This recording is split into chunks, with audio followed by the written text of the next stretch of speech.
What's going on is Anton from AntonDaniels.com. I appreciate you guys for continuing to rock with me, but I just got home off of an early morning flight, right? First thing through the door, I want to see my family. I love my family. You know, I'm a family man. I'm an advocate for families, right? Second thing, I got to get that hot shower because I got to throw the threads on.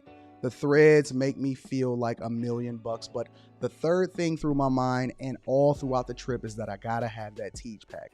Tate makes my life uncomplicated. It's uncomplicated skincare for men. The first way that I started specifically was their level 1 system. It's a daily face wash to get rid of the dirt and grime on your skin. 2 times per week exfoliating scrub to get rid of the dead skin cells.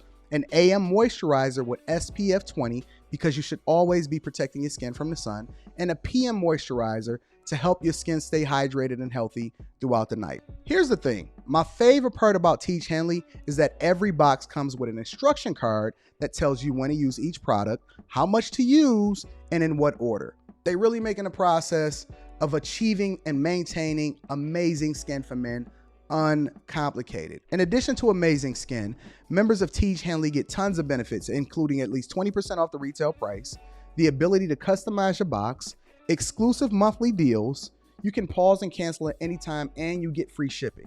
And because Tate Henley is sponsoring today's video, they're offering my viewers an amazing deal, right? Just click the first link in the description and you get 30% off your first box, plus a free gift. It's an amazing deal. You got to get started today. You're not out here trying to look like a Dusty.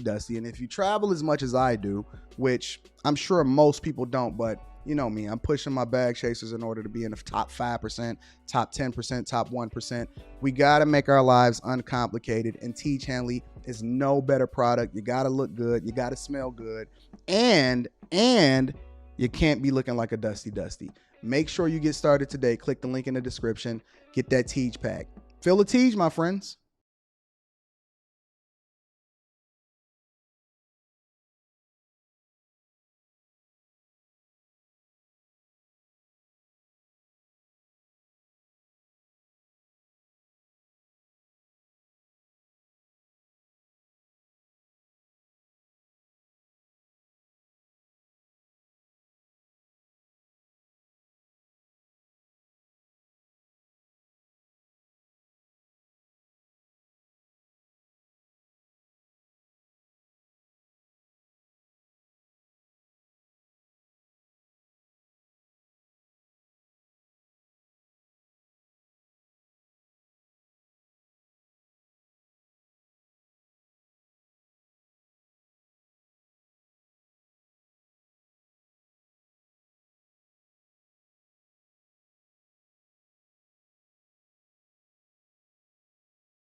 All right. I'm sorry. I was muted. I'm sorry. I'm muted.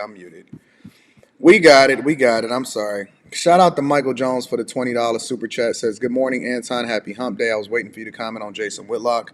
See, this is why I like doing it live, because I can then interact with the audience and I can see what it is that you guys are talking about. But thank you for tuning into the Millionaire Morning Show. It is February 1st, first of the month, 2023, year of our Lord. I'm very excited to be with you guys here today. Thank you for correcting me and making sure that everything is going well. Listen, it's live. We're going to have some problems. We're going to have some issues. Sometimes I'm going to get it right, and most times I'm going to get it wrong, and then I'm going to correct it. All right, so thank you for continuing to rock with me. I'm very interested in seeing what Jason Whitlock has to say. You guys know that I always like to get a better understanding of what people are saying or react to it live, because it gives me insight and information on how it is that I can get more insight and what we can learn from it. And Jason Whitlock, I don't know a whole lot about him. I know that he got into sports for a minute. I know that he has his own YouTube channel. So I went ahead and pulled up some of the content and the videos, but I chose not to watch it. And then it's funny because I usually have my YouTube on mute. And when I have it on mute, it just plays And then it just naturally went over to the next video, and the next video was the lunch ladies, cocktail with queens, and they was giving their insight on everything that was going on with Jason Whitlock. So that should be very, very interesting. Thank you for the early super chat and the people holding me down. Michael Jones, I love you. I appreciate you. Thank you for the 20 ball. Spaces says CW dropped the bomb at the end of the interview. He did. He did. For those of y'all that have not watched the most recent interview that I dropped on Patreon, the uncensored interview of me and Charleston White, make sure you guys go and tap in to see that, and then also watch the webinar of how it is that I'm breaking down how it is that you can be successful as a content creator and making more money than you've ever made in your entire life, because there's no reason why you shouldn't get it if you're a part of the tribe. So shout out to the Patreon members. Link is in the description as well as pinned to the top of the chat. Is no better day than the very, very first day of the month to make sure that you subscribe to the Patreon, because you get the most value for your buck. It's already cheap. I don't sell you any courses. I make sure that you guys get all of the value and the information. I show you everything. I literally, in the webinar that I just dropped, and I'm dropping another video tomorrow, I dropped in the webinar, I showed y'all my earnings. I show y'all my bank accounts. I show y'all my brokerage accounts. I show y'all my W-2s. I give you all of the game and information with nothing held back. I actually allow for y'all to come up and ask me any question that y'all wanted inside of that last webinar. So if you're not a part of the Patreon, what the fuck you doing? Seriously, what are you doing? Why are you not really, really leaning into the thing that's the best for you? Why are you not aligning yourself with a tribe? I'm about to very soon, very, very shortly, announce to you guys the next place that I will be doing a meetup at. And so that's going to be coming within the next few days, probably before the end of the week. We're just trying to solidify some things in our schedule and move some stuff around. I got Crimson Cure coming through, got Angry Man coming through, C-Dub coming through. You never know, might have Judge Dope. I'm not going to tell you everybody that's going to be coming through for the uncensored interviews, but I will tell you that today is the best day of the month for you to be able to join the Patreon, and if you have not done so, then shame on you. Shame on you for not being a part of the Bag Chasers, all right? Also, Alpha Juice Company, all of the discount codes is in the description for y'all to be able to tap into the Alpha Juice Company. We love them. We appreciate them. Go to the website, but do not order it unless you put in a discount code. Put in Anton, Anton 10, Anton 25. Whichever one you do based off of the threshold and based off of the amount of money that you're spending for whatever your cleanse is or whatever it is that you're trying to do long term, make sure you tap in and make sure you also use the discount code, because you don't want to overpay for something for no reason. That's silly, all right? But I want to get into this whole show. Shout out to all of y'all for continuing to support the platform, for the super chats, the cash apps. Shout out to my girl AQ Inspirational Champion. Says, good morning, Anton. Had a recruiter reach out to me for an account executive position I applied for and sent my resume to the VP of Sales. Please send up your prayers. Make sure y'all throw my girl Alaquandria, the certified bag chaser, a bag chaser. Make sure y'all get y'all prayers up for all of the bag chasers, because not only do we know that everything is already completed, but you've already done the work, because I personally have spoken to you and added as much value as I could at the time. So shout out to you, AQ. I love it. I love to see y'all continuing to thrive and grow in the middle of a recession. When everybody is getting laid off, we're going to continue to get to that bag. So shout out to you, AQ. How about we go ahead and get into the show? Again, Alpha Juice Company. Make sure y'all tap into that. Make sure y'all get y'all Patreon on if y'all not a part of the Bag Chasers. Ray Sean, I see you in the chat. You certainly talked about how much money you making as a result of joining the tribe, and you making more than most people make. Listen, Ray Sean on the side, just on the side, not even as a part of his regular job. On the side, Ray Sean, as a part of taking my blueprint from the Patreon, is literally making more than most people in their households. He living a fast life, and it's actually growing every single month. In a little bit, he gonna be passing me. You know what I'm saying? Shout out to my girl Crimson Cure. Hey, Crimson Cure, you ready to come on? You ready to come and kick it with your boy? Yeah, me and Crimson gonna cook up. We gonna give y'all that stovetop. We gonna give you that stovetop gas, not electric on the stove, cooking up, and it's gonna be absolutely awesome. So I'm a fan of Crimson Cure. I'm very, very delighted that she's accepted my invitation to come over here and be able to kick it in the studio. A lot of y'all are familiar with what my studio looks like. If you have not seen my studio, it is on my other channel, the Anton Daniels channel, where I take y'all through a studio tour of the most recent updates that I've made as far as spending over $30,000 on upgrades and artwork and local artists and all of that. So make sure y'all tap in. I love Crimson. She said, I'm ready. I'm ready too. And my wife can't wait to meet you, Crimson. She is really, really awesome, a fan of yours also. So Bella said, can the next meetup be in Miami? Bella, we just came from Miami. Bella want to go back to Miami right after we did the New Year's Eve meetup in Miami. I see, Bella. I'm a fan of Miami too, so I might just do it back to back in Miami. So absolutely, we gonna see. All right, so let's kick it, y'all. So the first thing that I want to get into before we really, really deep dive into this whole Tyre situation, I'm perplexed, right? And I want to share my screen with you guys really quickly. I'm perplexed because if you've been living under a rock,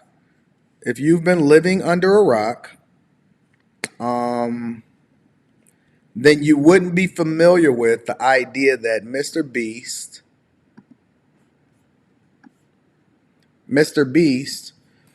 is probably one of the smartest, wisest, hardest working content creators that I personally take inspiration from on a regular basis, right?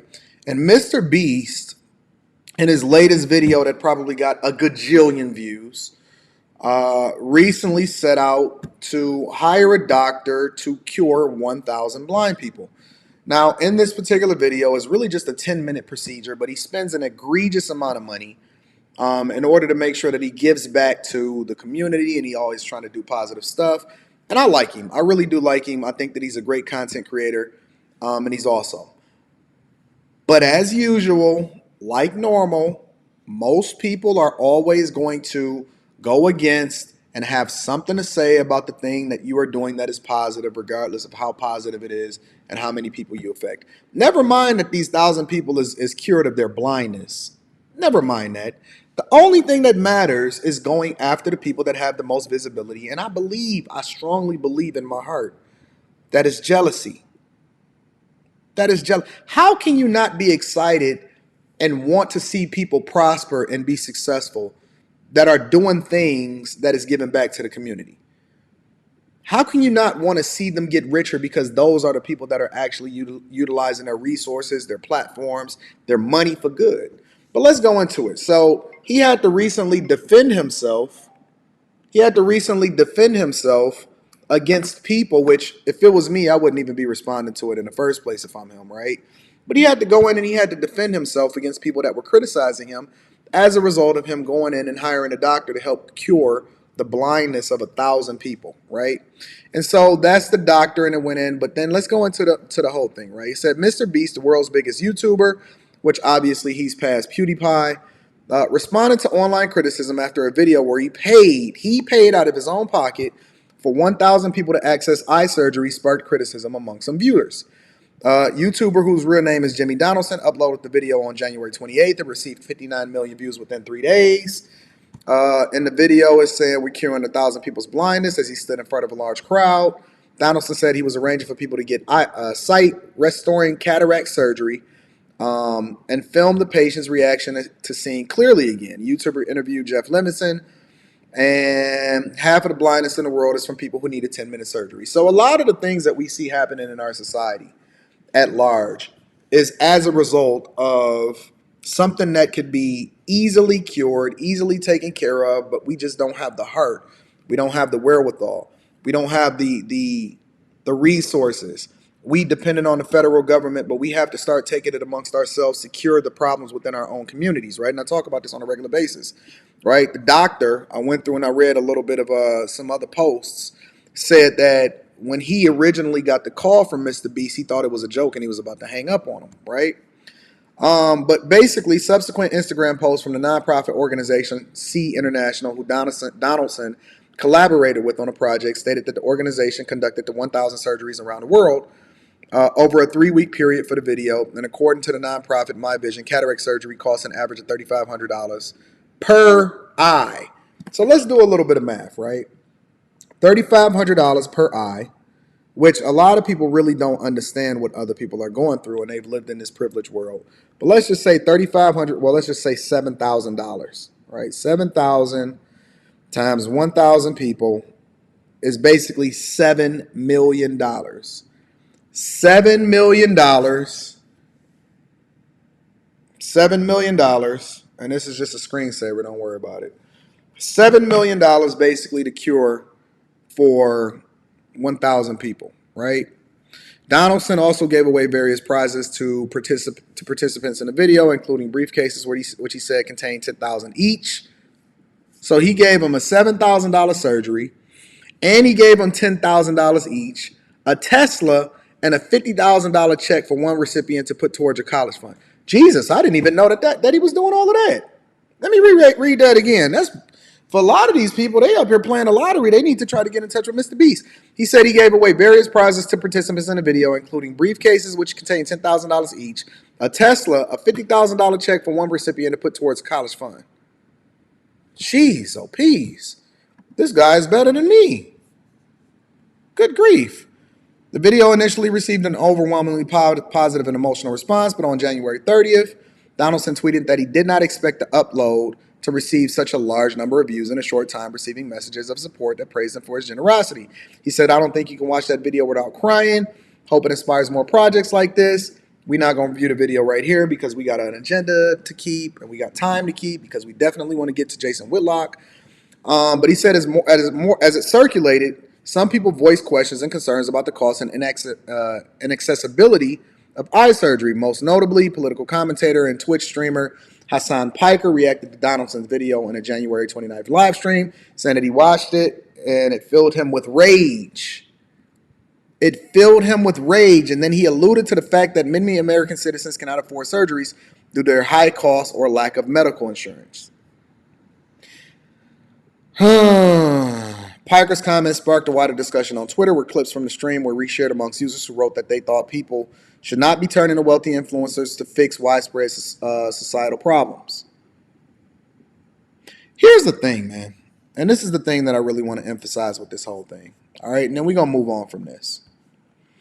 The biggest takeaway that I have from this is to be thankful for the opportunity, but also on top of it, people truly don't understand, and I'm going to say it all the time, people really don't understand everything from a business perspective, right? When it comes to healthcare coverage, you are not owed anything. There are people, systems, investments, research, and capital that is being deployed on a regular basis in order to even advance technology to the point that it is. And more importantly, there's a lot of people that spend a lot of time in order to get the validation and the licenses necessary in order to even be able to perform these surgeries in the first place. Who you think gonna pay for that? Who you think is paying for this research? You think money just grows on trees? Technically it does, but it has to be backed by and substantiated by something, which is one of the reasons why you're sitting here and complaining about the cost of eggs, because you don't understand inflation, right? Let's break this down, y'all. When it talks about water and we say every person in the world deserves clean water, who told you that? Who told you that? It is not a politician's job to fix your life issues and problems. You don't deserve. That reminds me of people and when women say that they deserve a good man. Who told you that? Right? When you think about clean water, right? Do you know what it takes? Because I've actually had conversations with Kwame Kilpatrick, who overseen Detroit's water, not Flint, Detroit. And Detroit's water is a world-class system that is studied by plenty. And we talked about the Great Lakes Water Authority, which then took over Detroit's water, which is a completely different conversation. But what it takes in order to be able to run these and investments and the technology and also filtering through and cleaning and then, running these things and when pipes burst and all of this and maintenance and technicians and all of the different people and equipment and infrastructure that you have to build in order to put out this clean water, and then somebody just look at you in your face and say, I deserve that. Says who? Says who? You could be living in the third world country where nobody invested in the infrastructure and you got to walk 5 miles just to get a bucket of water to be able to drink every day, and then you're going to be carrying it on your head like them Africans are, and that's going to be the end of the conversation.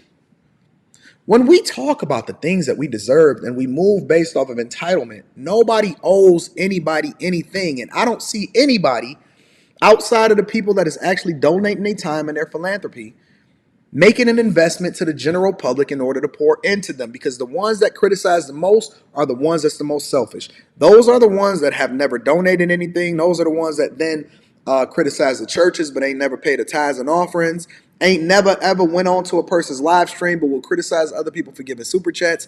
It's always the ones that have the most to say that are the most prosperous and to benefit the most. You are blessed. And then you take that blessing and then you double it and you triple it, and you show God how appreciative you are by being a good steward and multiplying that blessing and then being a blessing and a help to somebody else. That's the way life goes. God even said that the poor will always be among us. There will always be people that don't have. And just because you're a believer doesn't also mean that you also get all of the fruits and the benefits that come along with it. It says it's going to rain on the just and unjust. You were just one of the ones that were born in this situation. And a lot of our problems are self-inflicted, right? Your mother decided to have you when she couldn't afford you in a particular environment that was raised, that then raised you, and she had a whole bunch of kids that she couldn't afford, and now the government is taking care of them. That's not everybody else's fault.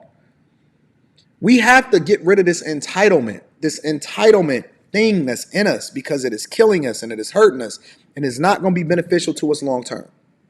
So I just wanted to touch on that really quickly because I thought that was interesting.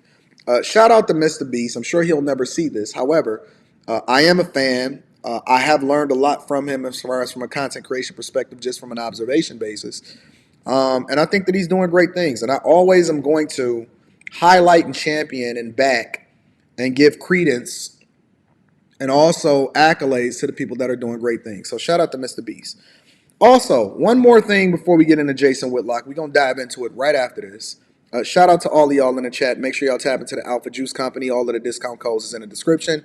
And then make sure you tap into the Patreon. The link is in the description as well as pinned to the top of the chat, because the first day of the month is the best day to do so. I want to dive into something else really quickly. Andrew Tate. Y'all remember Andrew Tate? Andrew Tate is locked up over in Romania. His appeal was denied, in which he's now required to do another 30 days. I've actually seen a video of him, or not a video, or a post where they were saying that he was saying that the place that he's staying in, or the prison that he's locked up in and being held in, is roach and lice infested. And then even in this, as he was being carted away, I guess as a result of seeing what the hearing is, he proclaimed his innocence.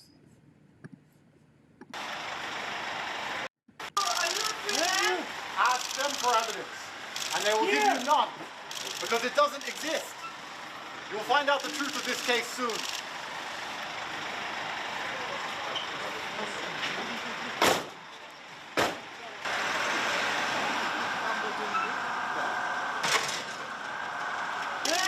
Ask them for evidence, and they will give you none.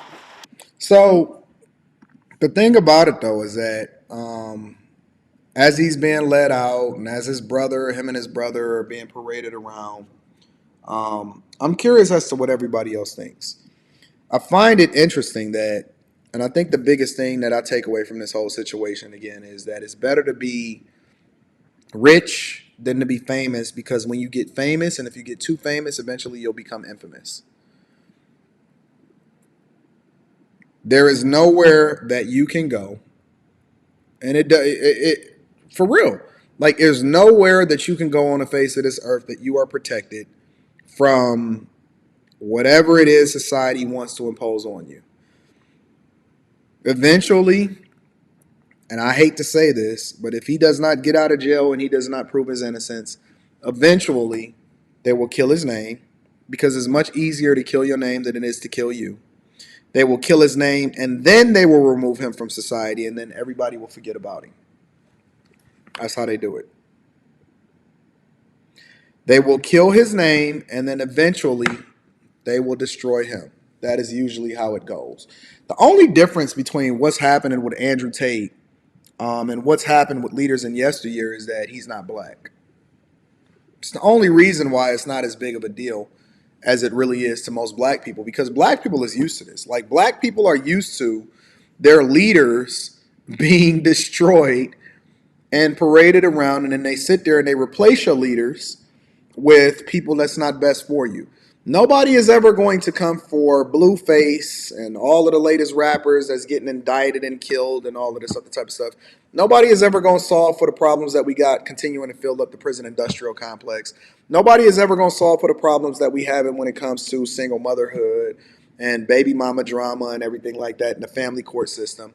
We will never, ever, ever solve for the problems that face our society.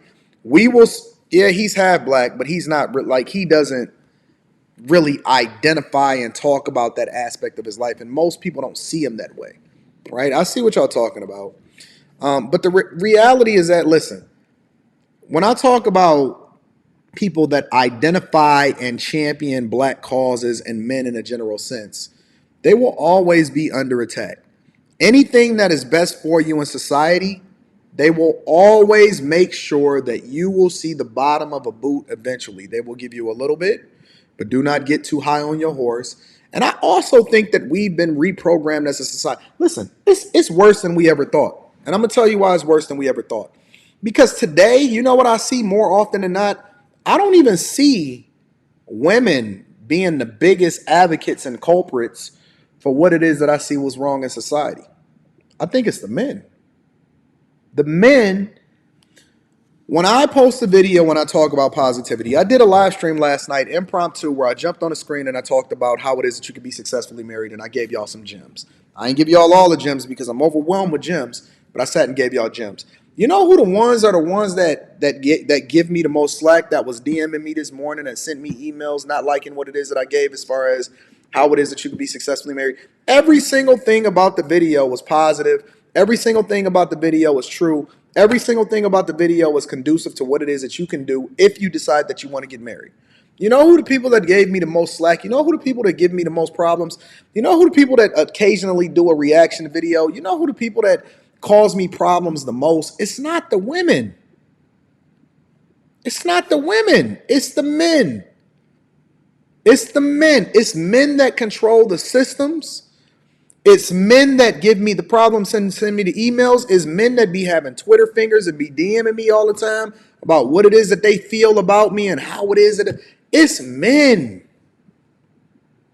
The only reason women are even in a position that they are in, as far as to have any kind of power whatsoever, is because you lost your grip by becoming a feminist yourself, but advocating for and not being the person that you were supposed to be. There's no reason in the world why you can tell me that women that have been in power or has even had a level of power to where they can even vote over the last 50, 60, 70, 80 years has been able to make this much progress without the help of some men. Without the help of some men. The only reason I'm able to hold women accountable is because I first held myself accountable, and I'm a reflection of the thing that I'm advocating for. I'm the man that I would want my daughter to marry. No, Jay, everything. It is men or women. It's only one or two. You got to pick one or two. The overwhelming, you can't tell me what my experience is. Ever since I got into this game, ever since I've ever had any kind of level of visibility whatsoever, the overwhelming majority of all of the pushback that I've ever gotten in my life has come from men. Or men putting the battery in some woman's back to be able to do whatever it is that she's doing. And it's not all men. It's some people that's my dogs. It's some people that hold me down. You know what You know where the majority of the messiness comes from? Shout out to TB. TB says Andrew got high off his ego. You are a mixed race playboy in Romania yelling from the Caucasus Mountains about nations corrupt and how cheap the local women are. It's not high off his ego. As men, we're supposed to have ego. As men, we're supposed to have ego. We're supposed to feel ourselves. We supposed to want to take over things. We supposed to want to have as many women as we supposed to. Like, that is the nature of a man. It is nothing wrong with being a man. We are made in God's image. You are supposed to be a man.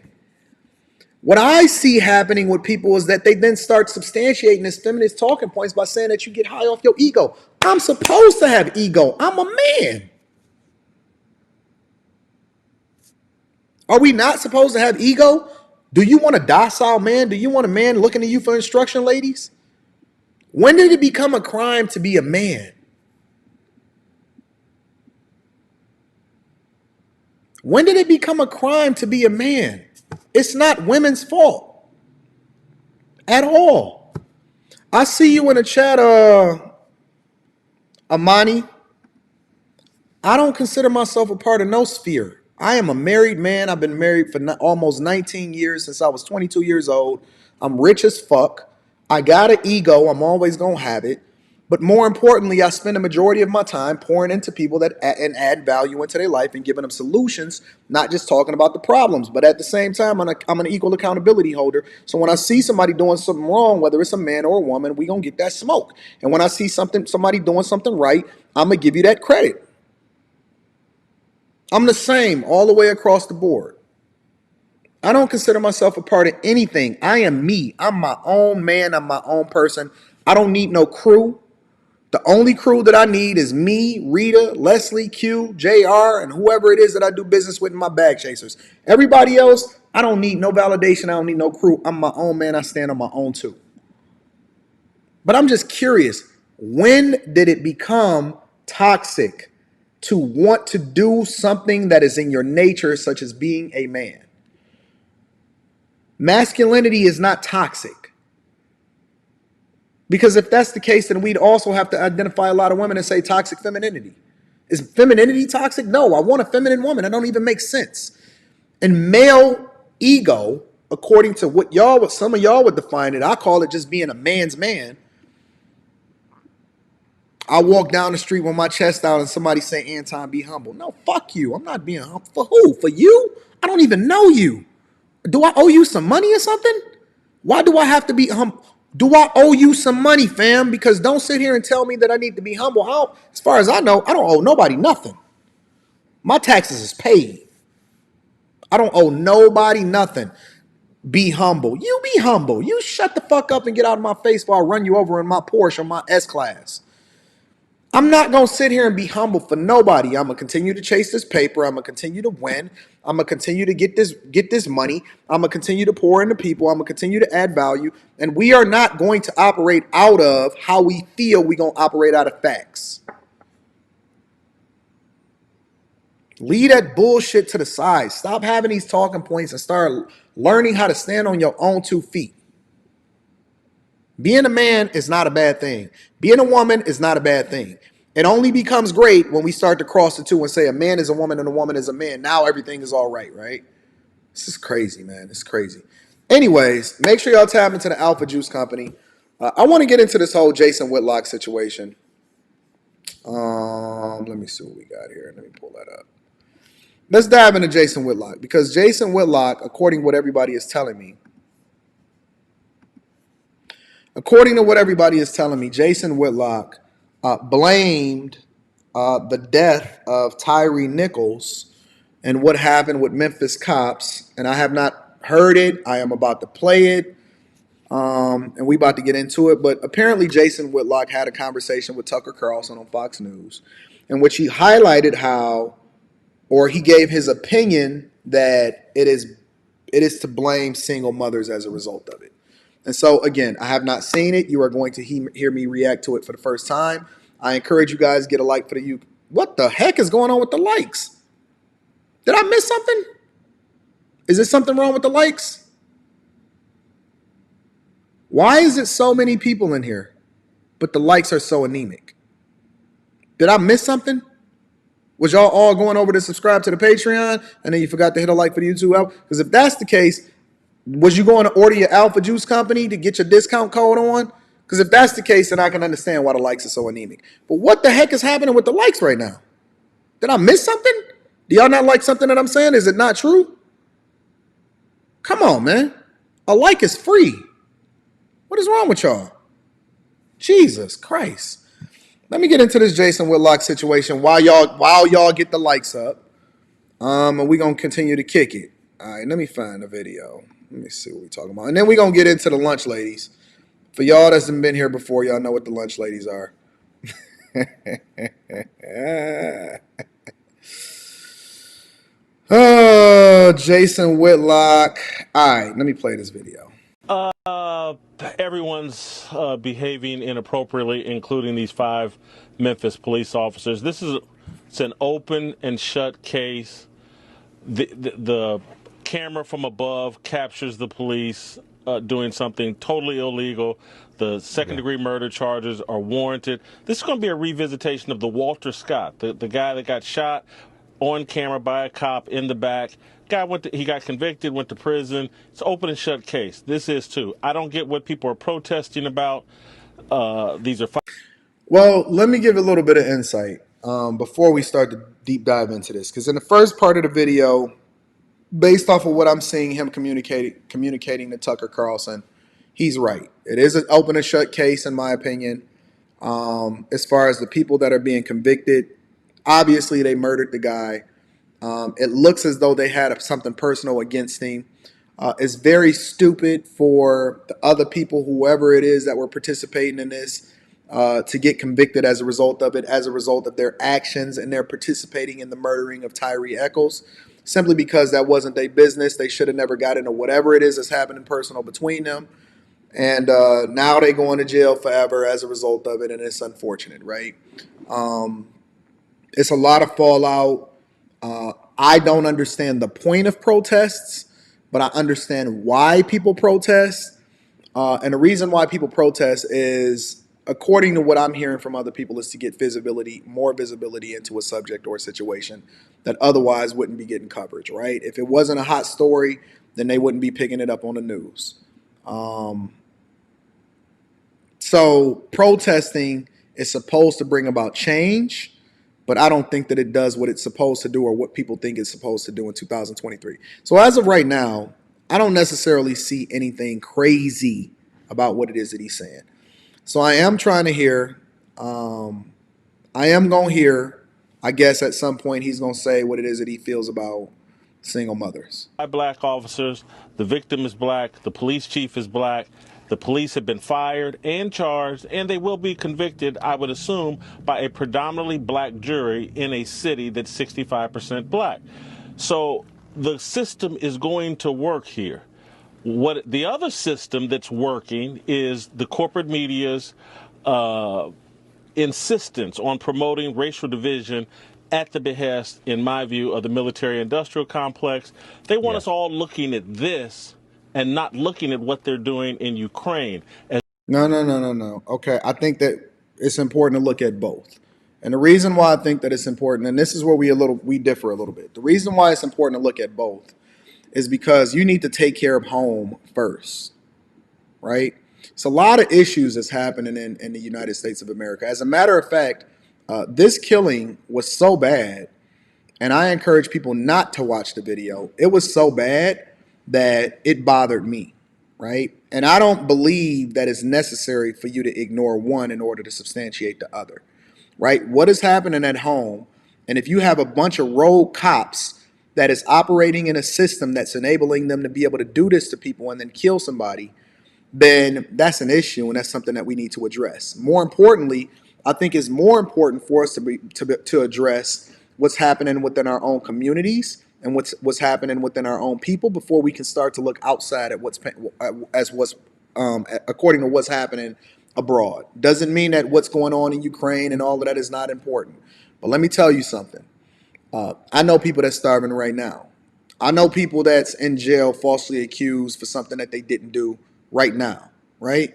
And local elections are more important than national elections and national issues, because the thing that is affecting your children, what school your kid goes to, the property taxes and the values, the millages that's happening in your community, the policing, right? The inflation that's happening in your own neighborhood, the drugs that's being sold, and the murders and the killings and the gang units, including the police gang units that's being enabled to do whatever it is that they're doing within these communities, are more important, and you have to get the beam out of your own eye first before you start holding other people accountable.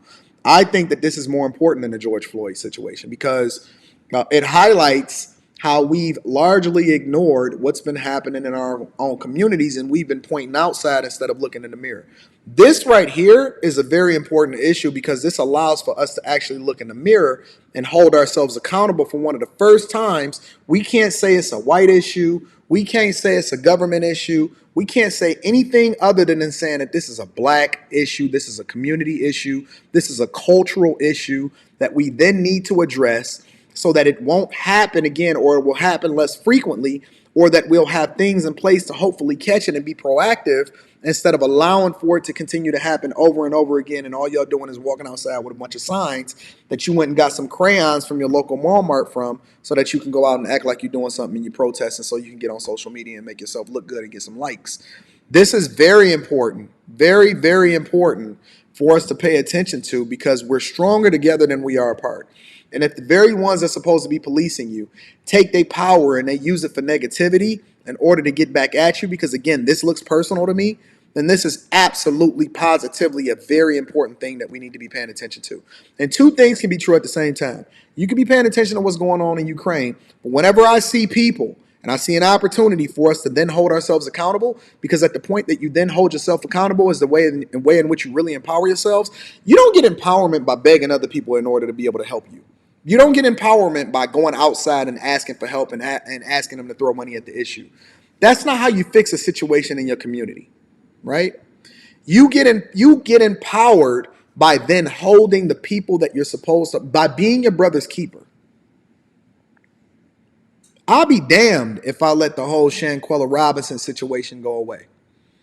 The system is failing her. Her friends failed her because the system is just really made up by a group of people that then are the ones that determine who it is that get voted into power and what laws are implemented based off of our inability to be able to police ourselves. In my own household, we don't have rules.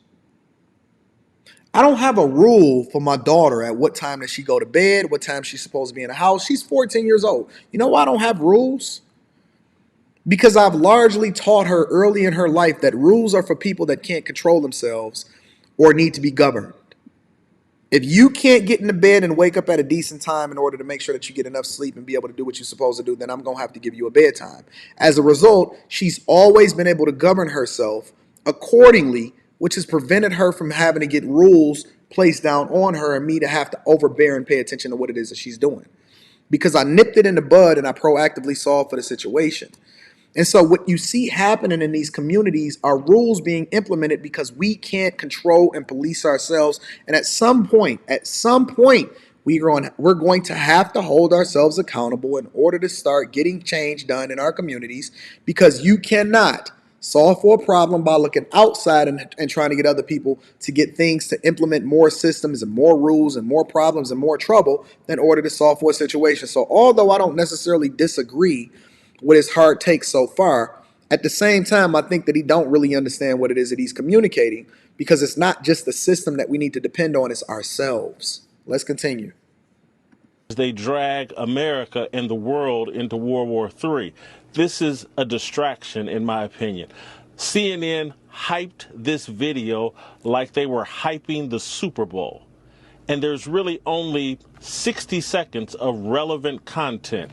You show the police misconduct from overhead as they brutalize this man and make it clear this is an open and shut case and the guys are going to be convicted, and we move on. They treated this like a Super Bowl, enraging people, promoting the violence, and this is the most important story in the history of the planet. It's not. What's going on in Ukraine and our military involvement in Ukraine, that's the most important story going on in the world, but Yes, they don't right. want you focused on that. I do think that the news and the media, but I also understand the news and the media's position on hyping certain things. I don't think is that they're trying to distract you.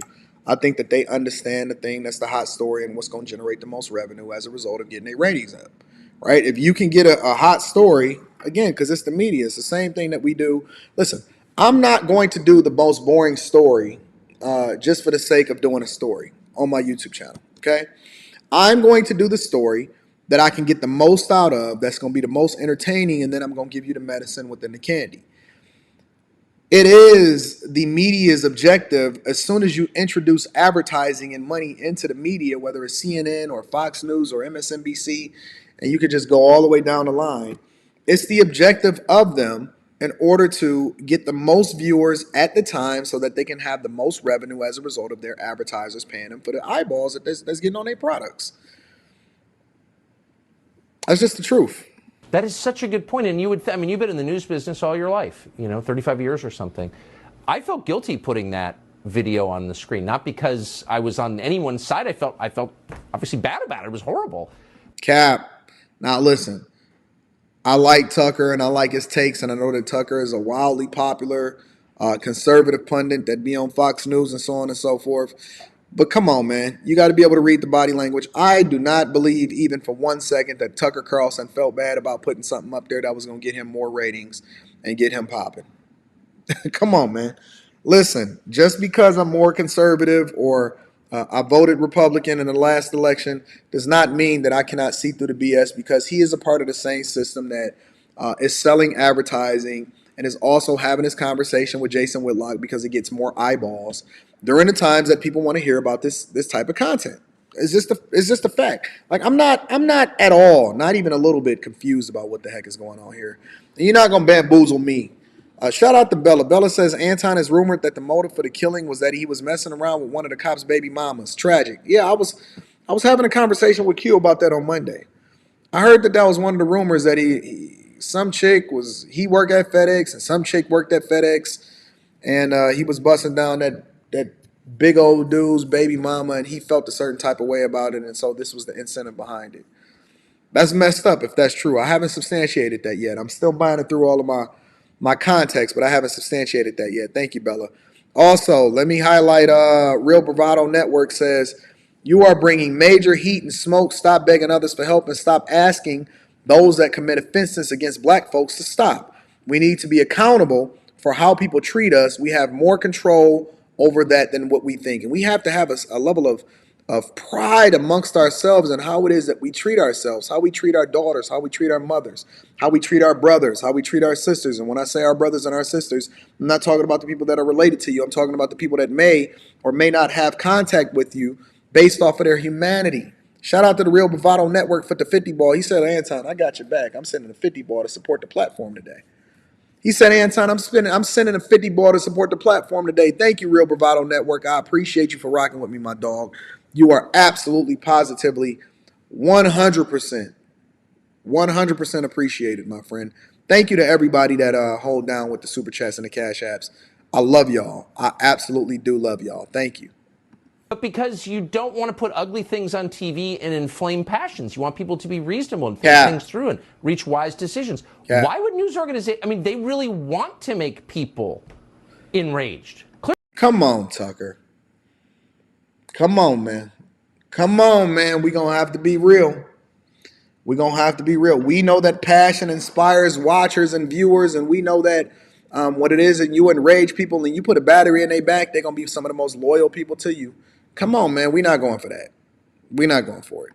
Really? They don't want us focused on reality. Hey, if they want us to devote an hour of coverage to this and weekend coverage of this, and they want to take us to a good place, I would examine the racial element of this, because there is a racial element. And this is a story about young black men and their inability to treat each other in a humane way. I agree. I 100% agree. This is about young black. I just said that. That's the whole reason. See, what y'all don't understand is that Jason Whitlock is literally contradicting himself right now. He literally just gave you the blueprint, and this is why I like reacting to things in real time instead of pre-watching it and gathering my thoughts. He gave y'all the insight and the understanding behind why it's important, and I'm going to read y'all super chats throughout the show, about why it's important and why it's necessary for us to devote coverage to this, because there's nothing more important than coming to some sort of agreement, love, respect, opinion. He literally just substantiated my argument by saying, yes, this is nothing more than black men, young black men's inability to be able to give each other humanity and treat each other with respect. What's more important than that? That's not a story. That's not worth covering. That's not worth having a conversation about. You can't say that that's not important and it's a distraction. That's the very thing that they don't want us to pay attention to, because they want you to act like a monster towards your brother because it's profitable for them to do so. It's profitable from a news media coverage perspective. It's profitable from the prison industrial complex for-profit system. It's profitable from that perspective. It's profitable to profit off of your trauma and your pain. Those are the things that they don't want you to solve for, and that they would actually be diverting coverage away from, because the more that you start paying attention to what's going on in your household, the more attention and time you start to dedicate to solving what the problem really is. It's literally a contradiction as to what it is that he's saying that we should not be paying attention to. You think that Jewish people really care about and is focused 100% of their energy on what's going on over in Ukraine? Because I know some women right now that can't even get to the gas station to fill their truck up, and they trying to figure out how they're going to make it week to week.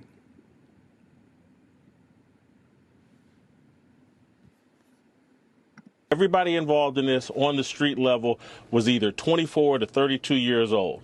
Everybody. It was a group of young black men, 5-on-1. Looked like gang violence to me. That's exactly what it was. Looked like what young black men do when they're supervised by a single black woman.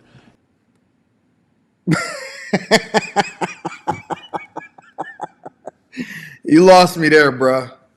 Listen, I am an equal accountability smoke giver. Y'all know that I hold these women for the streets accountable, and I also give credit to my ladies when they're doing something right. You know I hold the men accountable, and I also give credit to my fellas when they're doing something right.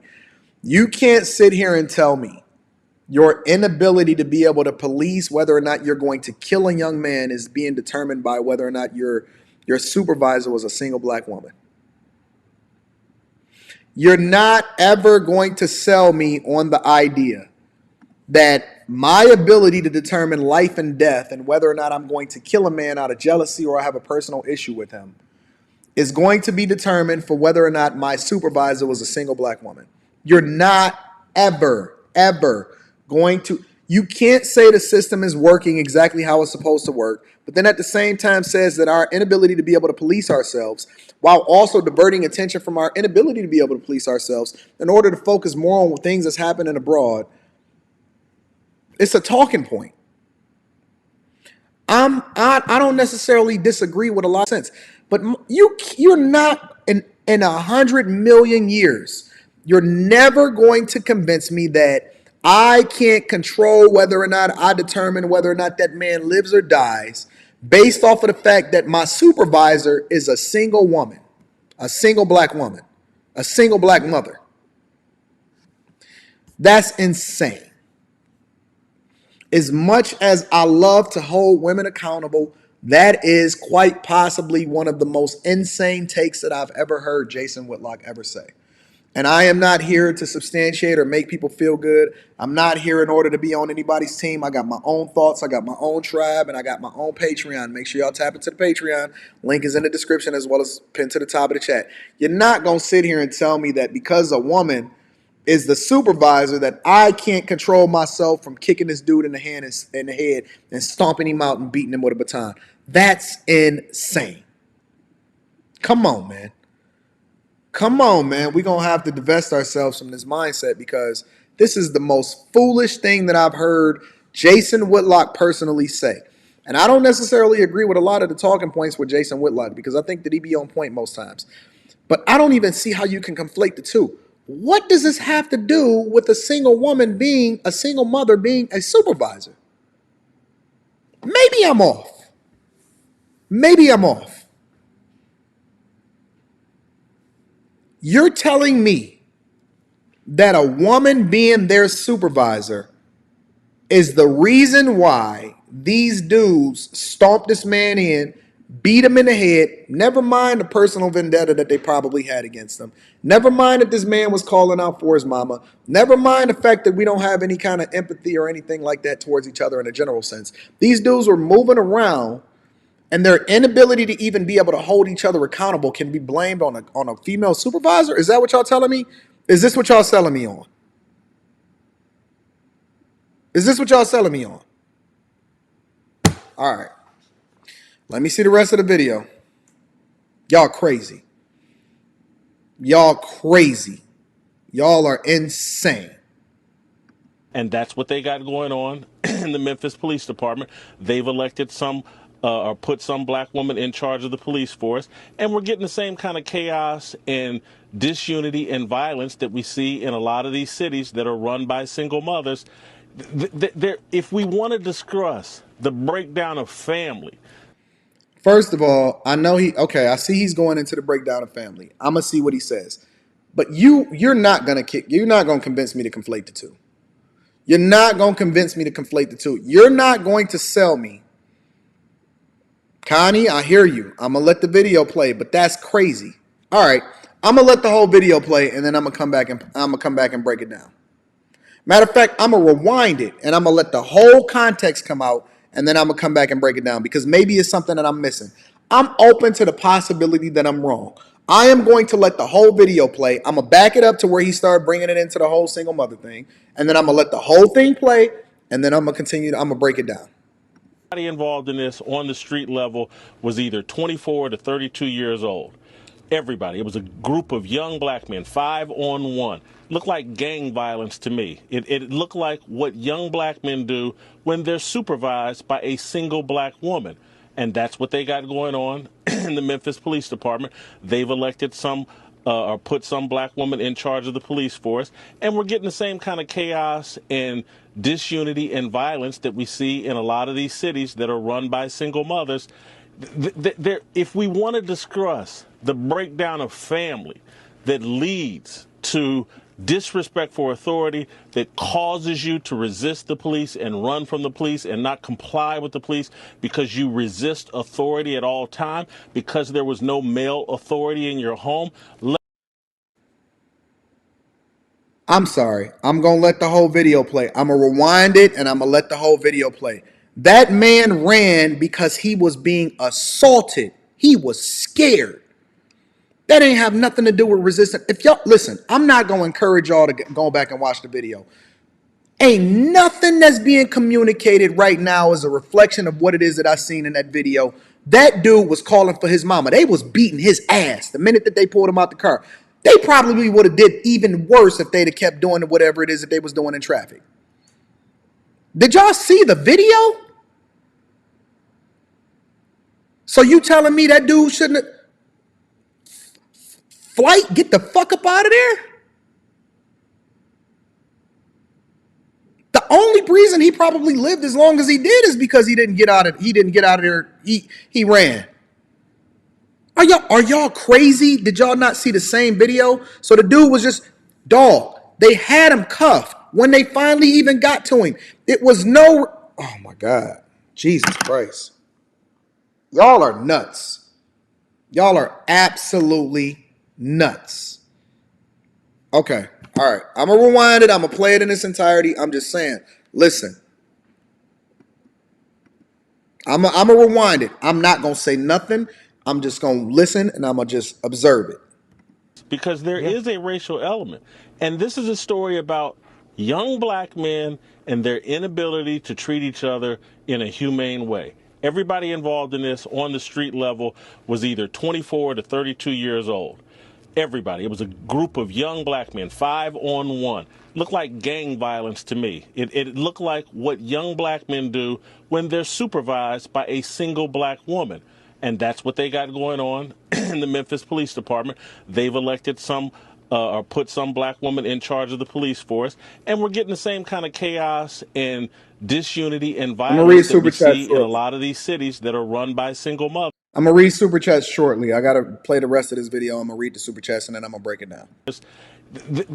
If we want to discuss the breakdown of family that leads to disrespect for authority that causes you to resist the police and run from the police and not comply with the police because you resist authority at all time, because there was no male authority in your home, let's have that discussion. But that's not where they want to take us. They want to take us down the path of saying, you know what, this is Tucker Carlson's fault.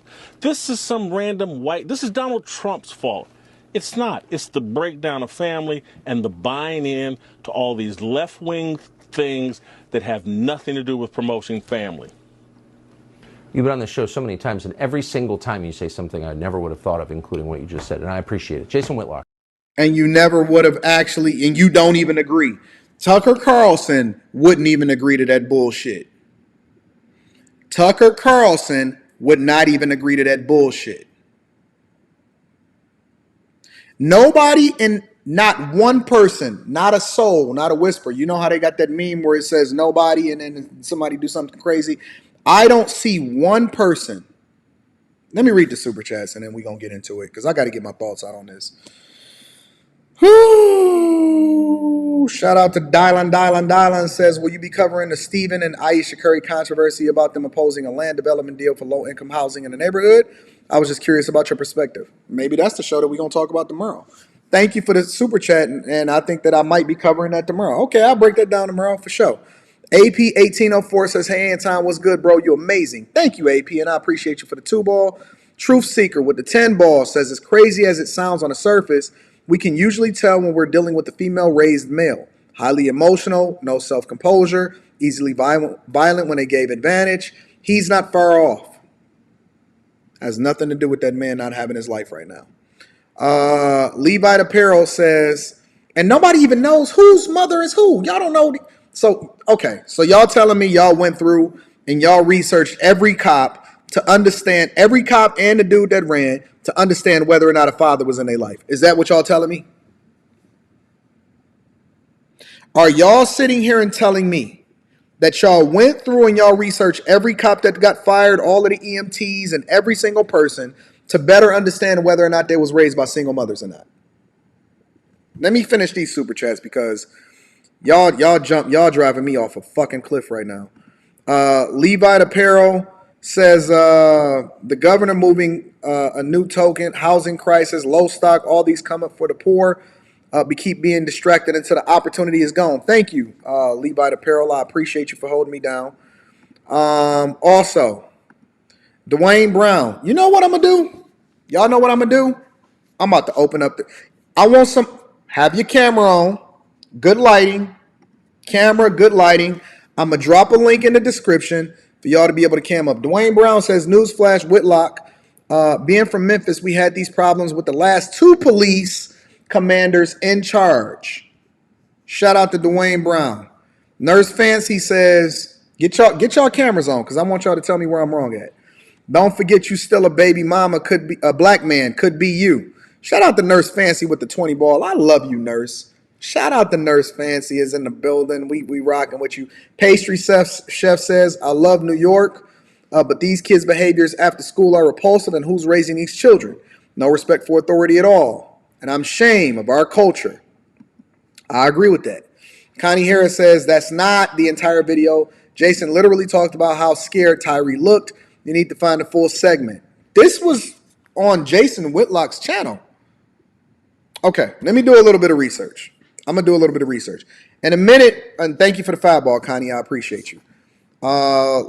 Shout out to Danzy Landesoilo says, I'm a bag chaser now. Hey, shout out to everybody that's a part of the Patreon. The link is in the description as well as pinned to the top for y'all to be able to tap into Patreon. Also, the Alpha Juice Company, all of the discount codes. Go to their website, order your Alpha Juice, and use the discount code. Do not order it without the discount code. Thank you, Danzy. And make sure y'all give a round of applause for Danzy for joining the Bag Chasers. I'm going to search for the full video, right? But in the meantime, I'm going to drop this link in the chat. For anybody that disagrees with me, if you think that I'm wrong, I'm open to the possibility that I'm wrong. Help me to understand how I'm off on this. Somebody, anybody, come on here and tell me how it is that I'm off. I'm going to drop that in the description. I'm also going to go through and I'm going to switch over so that I can pin it to the top of the chat. Give me a second.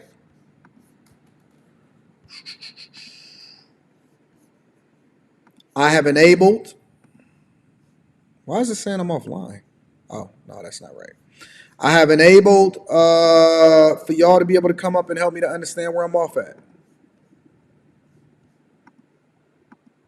Because I am confused. I am very, very, very, very confused.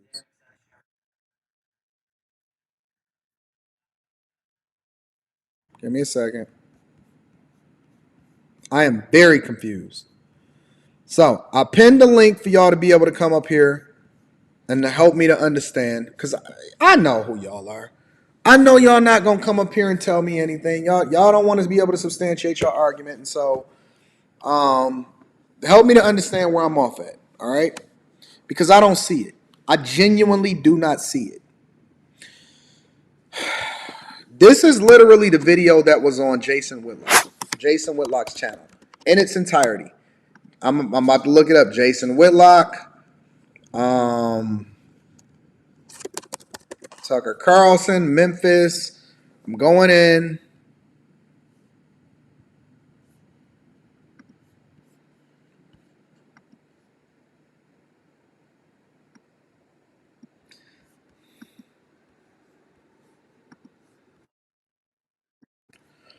I don't see anything. I don't see anything extra, anything more than what it is.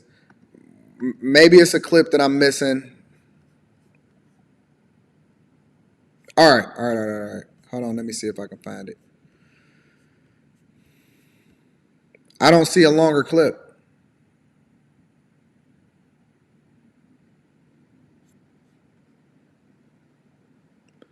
I don't see a longer clip. I don't. I'm missing any other clip. I don't see a longer clip. I'm sorry. I don't see a longer clip. Let me see. Anyone value? Y'all can come up. Listen, come up here and help me to understand it because the link to be able to join in is right there. All right, let me see. Y'all said he explained it differently on his show. Okay, so let me go ahead and go on his show and see if I can find it. Jason Whitlock videos. Dear Mama Culture. All right. So this is a long show, but I'm gonna see if I can play this. And I'm gonna wait for y'all to be able to cam up and be able to tell me where it is that I'm wrong at. All right. No racial group in America is more out of line with God's natural order than black people. 70% of our kids are born to unwed mothers. We don't view family as a necessity for success. It's just one of many options. It's prioritized well below allegiance to racial idolatry, the Democrat political party, and hip-hop culture. Those allegiances have made us hostile to a biblical worldview. I'm going to read the super chats throughout the show. Thank y'all for, thank y'all for continuing to hold me down. I'm trying to understand what he's talking about. Indifferent toward marriage and convinced there's little value in male leadership. Scripture is the kryptonite that weakens us rather than the cape we wrap ourselves in to unleash superpowers. Yeah, baby mama culture explains the Tyre Nichols tragedy. Let me see if I can fast forward. I am Jason Whitlock. We have an awesome show that I plan. We may also get or more secular reaction to the controversy that I'm embroiled in as a point of view or reaction to the controversy. We'll touch a little bit, but I can honestly say talking a little I can't predict. I know where I'm going to start, and I know where this is where I want this to go. I'm not sure how long it's going to take me to get there. Buckle up. I'm going to explain my entire point of view. Even when we did the show on Friday, the country hadn't seen the video of what transpired with Tyre Nichols. Friday night that was unveiled. I went on Tucker Carlson's show, had some things to say there, and then got wrapped up in this controversy about one of the three things that I said there. I've had time to think. I've had time to unpack this. I spent a lot of time this weekend writing down my thoughts. So let's get to it. I hope that you enjoy this. I do think it will be interesting and enlightening and will hopefully put what I said on Tucker Carlson in context and unpack a conversation we've been needing to have for a long time. So, sorry, I refuse to follow the script. The script for black influencers demanded that the Tyre Nichols tragedy be laid at the feet of so-called white supremacy. 5 black cops beat a 150-pound black man to death, and the script called for more mass shaming of white people and insinuations that policing should be outlawed. I haven't seen anybody say anything like that. I haven't seen anybody speak on white people or talk about anything race related when it comes to these black cops that beat the crap out of Tyre Nichols. I have not seen anybody talk about personally anybody talk about race when it comes to holding white people accountable for what happened with Tyre Nichols. I haven't seen it. I don't even know how this is relevant. This doesn't make any sense. You guys are more than welcome to cam up. I don't see anybody in the chat camming up. The link has been pinned to the top of the chat for y'all to be able to turn on your camera and have a conversation with me and help me to understand where I'm off on this. But let's continue. Had I followed the script, I wouldn't be embroiled in controversy, public enemy number 1 of Black Twitter, Sierra, and all the other blue check virtue signalers. In fact, had I dishonestly blamed systemic institutionalized racism for Nichols' death, I would be the toast of Twitter, drowning in retweets, likes, and applause. I would be high as a kite on dopamine and swimming in interview requests. But that's not what I did when I appeared on Tucker Carlson's cable news show Friday night.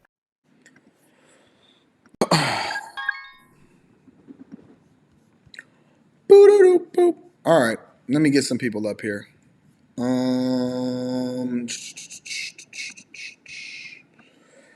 Give me a second. I'm gonna come back to this. Let me see if let me get y'all up here. See what y'all talking about in these streets.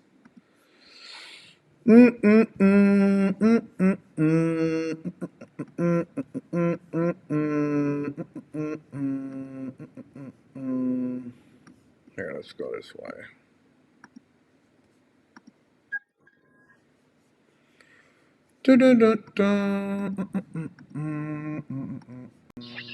What's going on? Can you hear me? Hello? Hey, what's happening? Hey, what's up, man? What's going on? Yeah, man. Ain't nothing, man. Shit out here working, man. So, yeah, man, I get what he's saying, man. You know, just like you said, that your daughter need, your daughter don't, like your family don't need rules at home.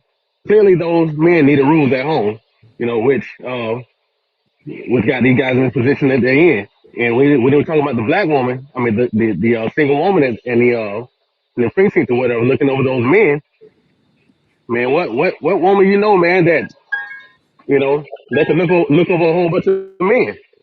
You said, what woman do I know that They can be responsible for a whole bunch of men. You said, what woman do I know single what? woman what single woman do you know that can look over a whole bunch of grown men, a whole bunch of men, period? So let me ask you a question.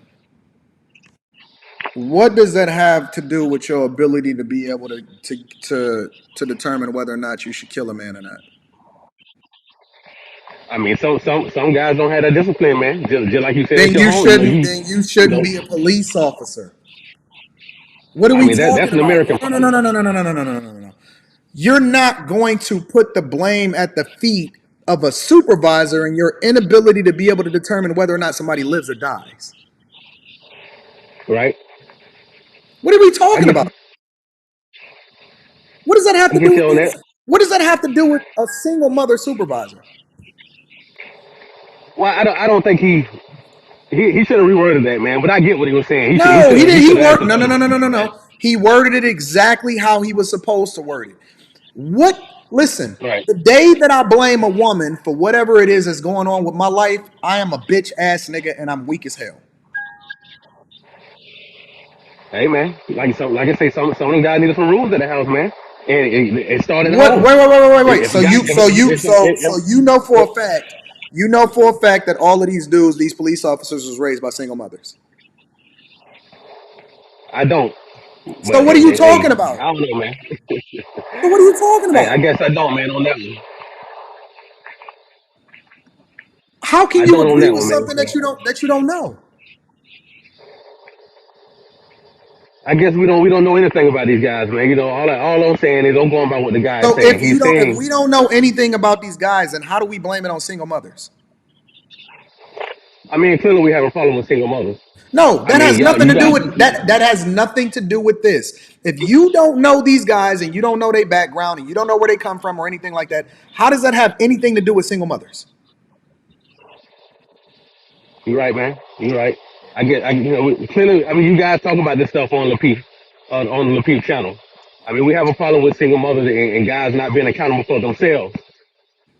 I mean, That's a how can completely you learn to be separate accountable for issue yourself? from a dude killing somebody as a police officer. Those, those those guys don't have any accountability for themselves, man. That's all I can say. I mean, that's all I can pinpoint, Oh, man. okay. They So don't know so how to wait, wait, control wait, their wait. So emotions. They're now, not. so you saying now it's personal accountability?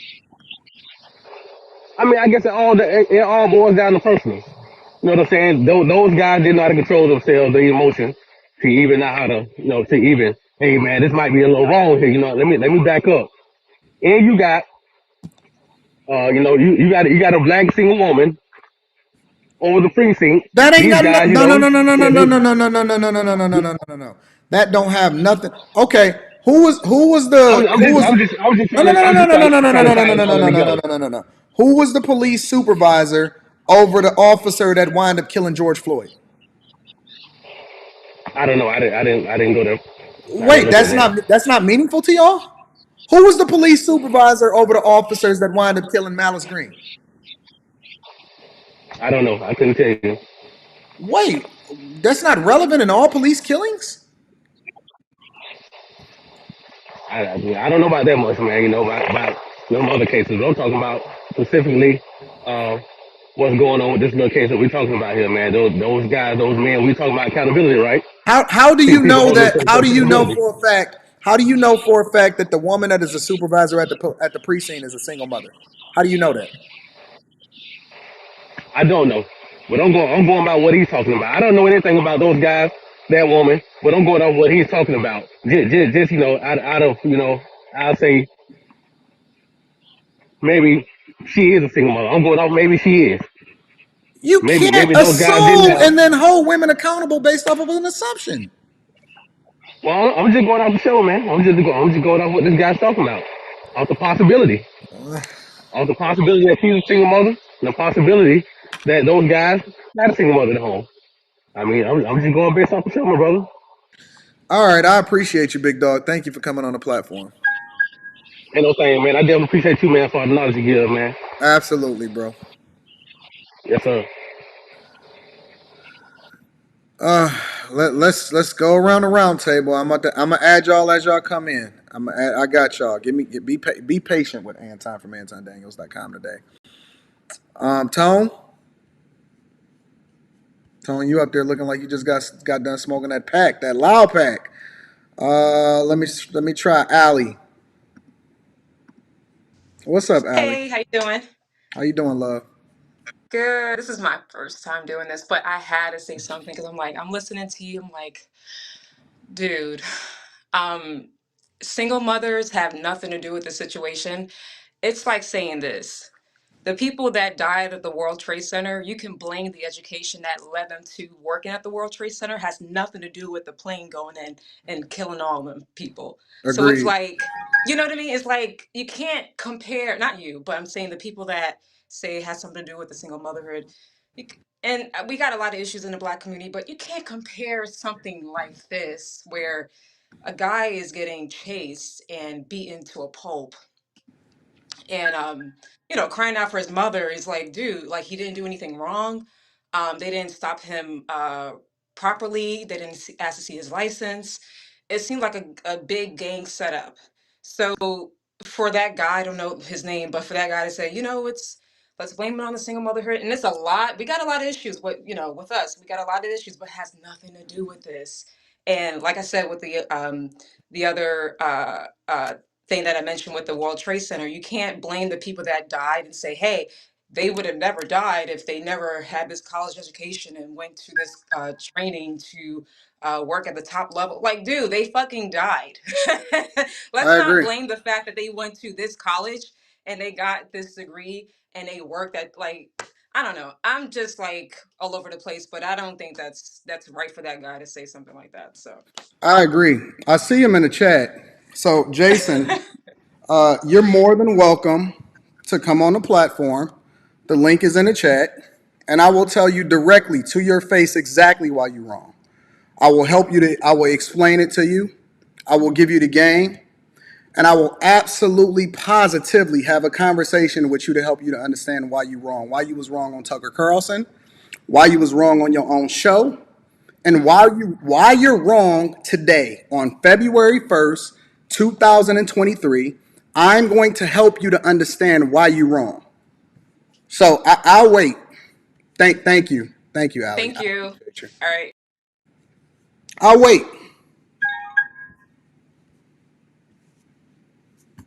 wait. Because I'm assuming that you can substantiate your argument in front of a person that will disagree with you. So it's pinned to the top of the chat. Pop up. I'm going to clear the chat. Tone, Miguel, I'm going to clear it. I'm going to make it just available for you because I want you to help me to understand. Nobody call. I'm clearing it just for see, I know you're not familiar with me. No, let's have a conversation face to face. See, this is usually what happens. Ladies and gentlemen. What happens is people feel comfortable going on their own platforms, which they should, right?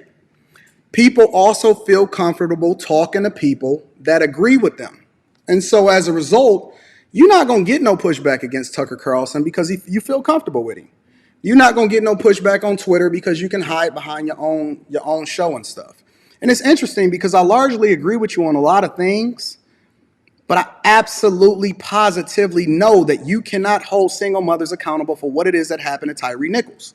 And because you can't substantiate your argument, because you don't feel comfortable having a conversation, not a debate, because I'm not going to go at you. You know, I give energy according to how energy is given to me. I reciprocate. But just based off of having a real conversation, don't jump in the chat on Twitter fingers energy. Cam up. See, I'm not the type of person that like to text back and forth with my wife. I say, yo, why don't you just talk to me? Why don't you just talk to me? I have washed the best of them. And you will be no exception. And it will not be personal. After I get done, I'm still going to like you. I'm still going to like some of your talking points. Tone, you got to stop calling. I'm still going to like your talking points. But at the end of the day, you still going to get this work because you are dead wrong. And the thing that I absolutely despise about a lot of guys, right? I absolutely despise it. I despise the idea that men, real men, because I'm an equal accountability smoke giver, right? Real men do not sit here and have conversations based off of holding women accountable for when they go and kill another black man. They don't hold other women accountable for going and kill other black men. Let me block this dude. They don't hold women accountable for going to kill other black men. Now, I understand what you're saying about the culture and all of this other type of stuff. I've had those conversations. I've watched plenty of people on plenty of panels about talking about the culture specifically and how it is that people are supposed to operate. I'm not begging you to come on. This is, let me tell y'all something. Let me show y'all something. I'm about to show y'all something really quickly. Give me a second. Hold on one second. I'm about to show y'all something 1 second. Because I'm going to go ahead and go nuclear for a minute. But I need y'all to see this in real time. I need y'all to understand this in real time. And this is why, see, I've been on with the biggest of celebrities, and you are no exception, right? You small time compared to what it is that I've been in front of. Let me find where he said that. He says, "Can I hear your argument? Quit begging me to come on. I'll take that determination after I hear you out a bit." I don't qualify myself to anybody. That's A, right? I never asked you to come here. I never asked you to jump in my chat. You could have just observed from afar and just seen me roast you and roast your argument from afar. But you decided to be Twitter fingers. And since people were texting me saying that, hey, he's saying that he won't smoke, then I invited you up. Let's be clear. I am that guy. I'm richer. I'm more successful. I'm successfully married. I don't know divorce, right? I've been married for 20 years. Since I was 22 years old. I'm highly accomplished, very, very successful in life, and I can substantiate my argument. So here's the thing. Either you can cam up or you should just stop typing in the chat, because I don't sit here and go back and forth with people in the chat. That's why I dropped the link in the description, right? And so I don't qualify myself for anybody on my stream. I'm not on your stream typing in your chat. I'm not having a conversation with the people in the chat. I'm having a conversation with you specifically. So what I'll probably do if you decide to dodge the smoke is I'll do a completely different stream, and then I'll nuke every single part of your argument without having to see you in Twitter fingers inside of the chat. But don't sit here and tell me about how it is that single mothers are supposed to operate when they raising men when you're not even willing to face one face to face right here on this stream. Because see, I'm the type of person that actually invite you and see you in person. I like to have conversations with people in person. I like to feel your energy. I like to see exactly how it is that you operate. I know you're not familiar with how we do things around here, but I'm a product of Fight Club, right?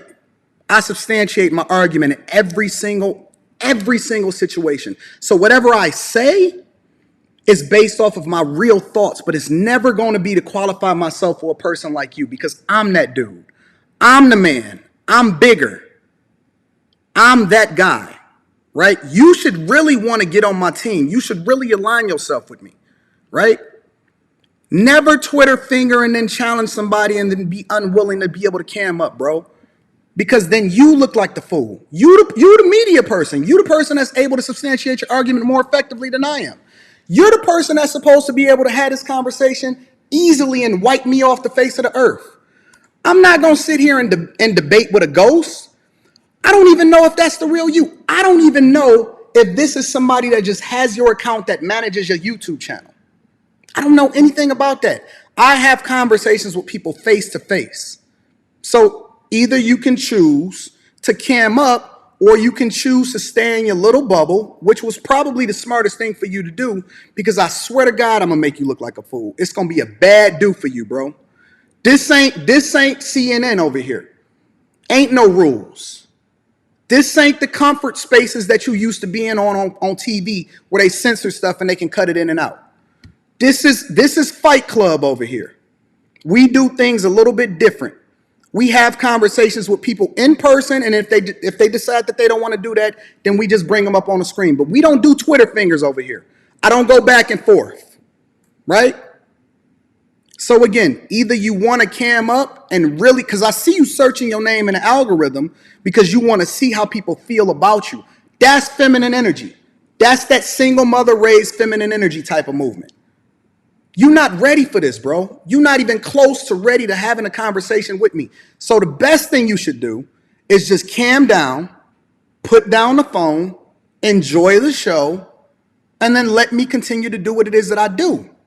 But if you want to substantiate your argument and you want to get up here with a real one that's actually been raised by his father, that ain't never seen divorce in his family, that come from a generation of monsters that's incredibly successful, right? Because you can't win on the money argument. You can't say that you're bigger than me. You can't say that you can substantiate your argument better than me. And you can't communicate more effectively than me.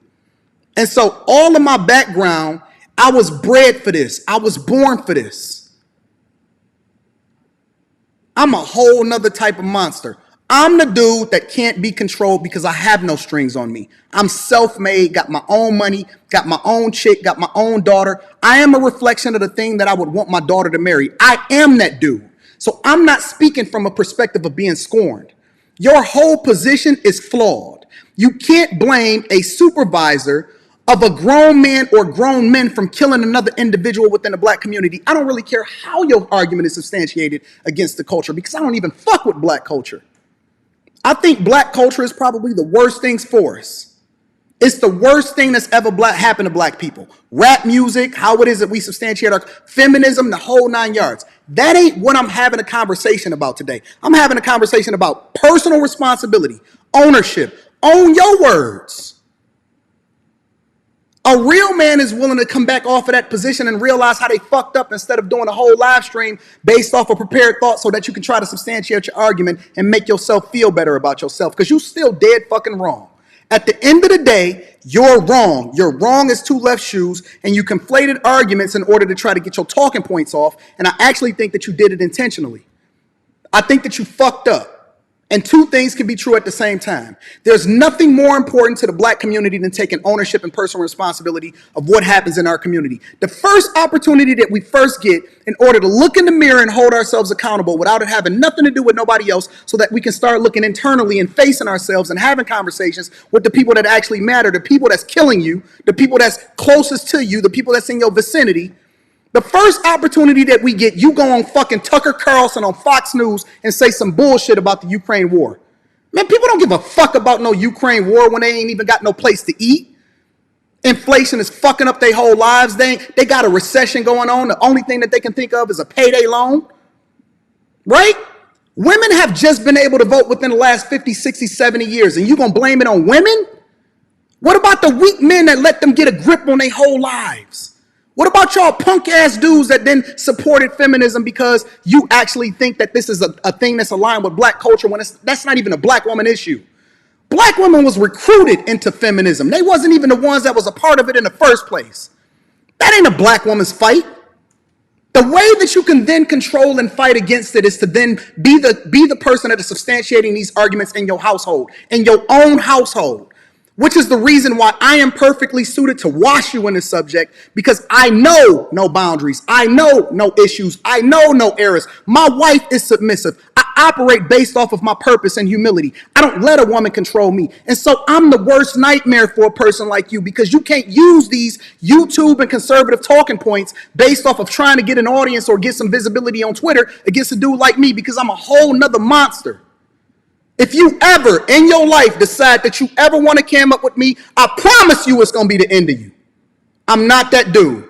Don't Twitter fingers me. Don't sit here and type back and forth, because in every way, shape, or form, I will wash you.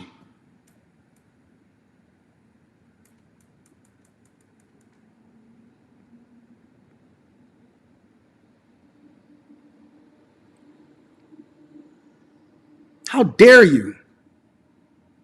How dare you sit here and remove responsibility against the ones that's actually responsible for killing that boy? That's crazy. That's crazy man talk, bro. Come on, man. We can't just operate in the way that we hold women accountable and say that they on sister code. You on bro code right now, and that ain't kosher. It ain't kosher at all. At some point, we need to remove the Band-Aid and rip it off and start holding ourselves accountable and having conversations based off of what's really going on in the community. And before you start looking out the window, I'm going to need you to look in the mirror. Because the only person to blame as a result of what's going on in the communities is us. It ain't the white man's fault. It ain't none of that. We freer than we'd ever been, and we more fucked up than we'd ever been. And what I seen on that camera was more egregious than anything I seen with Malice Green or George Floyd or any of these people. It was monsters. And you can't sit here and talk about a supervisor when you need to be responsible for how it is that you operating as a personal, as an individual. You need to be accountable. It ain't your supervisor's fault. A single mother supervisor? I'm curious as to whether or not you even know what the background of all of these dudes are in the first place. Do you know that these dudes, all of them was raised by single mothers? I'm curious. Do you know for a fact, and you know you don't know for a fact, and that's one of the reasons why you feel comfortable enough sitting in the chat instead of camming up, because you do not know for a fact that all of these dudes, all of these police officers, you don't know their background, you don't know who their fathers are, you don't know where their history is. You blaming it on the culture. On the culture. When you then will be a hypocrite and have conversations about when other people kill black people, especially when we're talking about white officers, and you'll say that that's an individual action. You'll hold that individual accountable, but you won't actually have that same energy when it comes to people that look like you. Just because you've been in the industry for a long time don't mean you know what you're talking about. Maybe you've been too far removed to actually have this conversation with a person like me, because I'm really in the streets. Every single day I serve my community. Every single day I'm mentoring young boys from the age of 14 through 24. Every single day I'm paying for somebody's funeral. I'm paying for somebody's rent. I know what's really going on in the streets. I know what's really going on in the hood. I'm really employing these people. I'm actually putting them in positions of power. I'm giving them jobs. I know what their situation is. I know what their single motherhood situation is. I know what the fathers is doing. I know what the prison industrial complex is doing. I'm right here in Detroit. I never moved to Miami, and I'm a deca millionaire. I'm rich as fuck.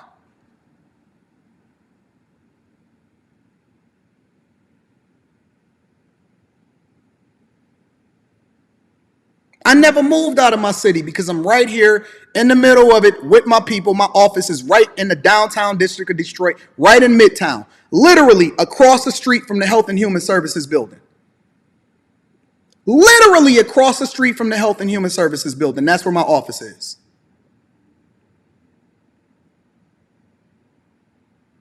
I don't see nobody I don't see a Jason Whitlock camming up to say nothing. He's sitting there with Twitter fingers, feeling good about himself because he thought that he did a phenomenal show, when in reality, you are not it, bro. That was the wrong take.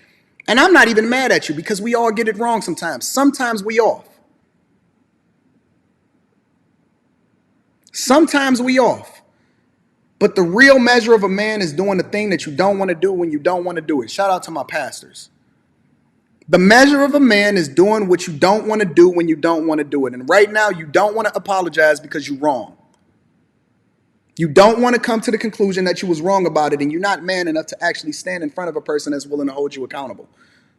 So now I have to question whether or not you was raised by a single mother. Now I have to question whether or not you was raised by a single mother, because all I'm seeing from you right now, especially in the chat and with your takes and your inability to be able to hold yourself accountable and apologize for what it is that you say, is feminine energy. The only thing I see from you right now is feminine energy.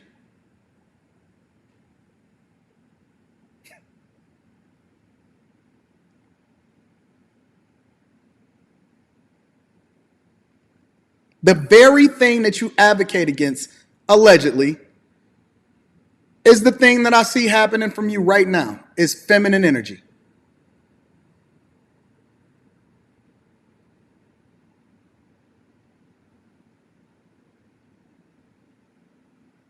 And again, I don't have any kind of smoke for him whatsoever. Not on a personal level, but I got smoke for what it is that he said as far as his take on this whole situation. Don't Twitter fingers in the chat. You thought that we was going to be impressed by that shit? We ain't impressed by that shit. This is Fight Club over here. I'm Anton motherfucking Daniels from AntonDaniels.com. We ain't impressed by that. We not impressed by that. We're not impressed by how long you've been in the media. As a matter of fact, I'm of the ilk that, and I've said this before, I think that it's the men of your generation that actually failed us. Y'all the ones that were the freest. Y'all was the ones that had the first opportunity to really, really do something for the black community. And y'all failed us. Y'all failed us. Y'all were the simps. Y'all were the ones that said happy wife, happy life. Y'all were the ones that put these dudes and these single moms in a position that it was your generation. It was your generation that actually did the thing that you complaining about. It was your group of people. Listen, your kids are the ones that pay for the sins of their fathers. That is scripture. That is scripture. It is your generations that failed us. You are the ones that let go of the steering wheel, and then the baby mamas grabbed it and drove us off of a cliff. It's your fault. It's y'all generation fault.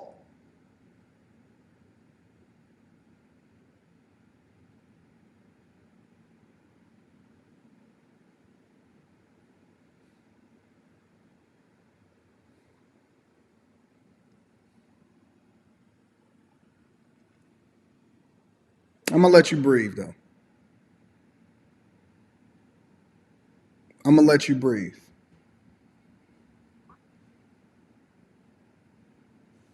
God bless you. God bless you, my dude.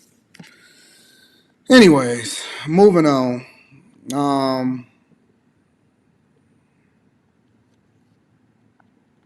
Moving on.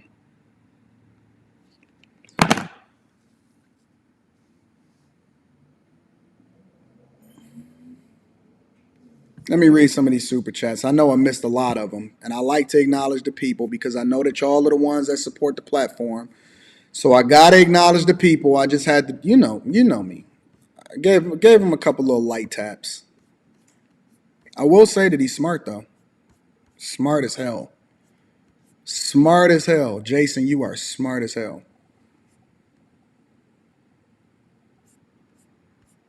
The reason why Jason is so smart is because he knew better than to come up on this platform. Not a man in their right mind would ever stand against me. Not a man in their right mind would ever stand against me on my own platform or on your platform. I fly to wherever you at. I have no problem. I flew to Dr. Phil, gave him to work. That's for sure. I told Dr. Phil to his face, I said, who you talking to? I'm surprised they aired it. I told Dr. Phil to his face, who you talking to, man? I told Jesse Lee Peters, I said, man, you know who in the building right now?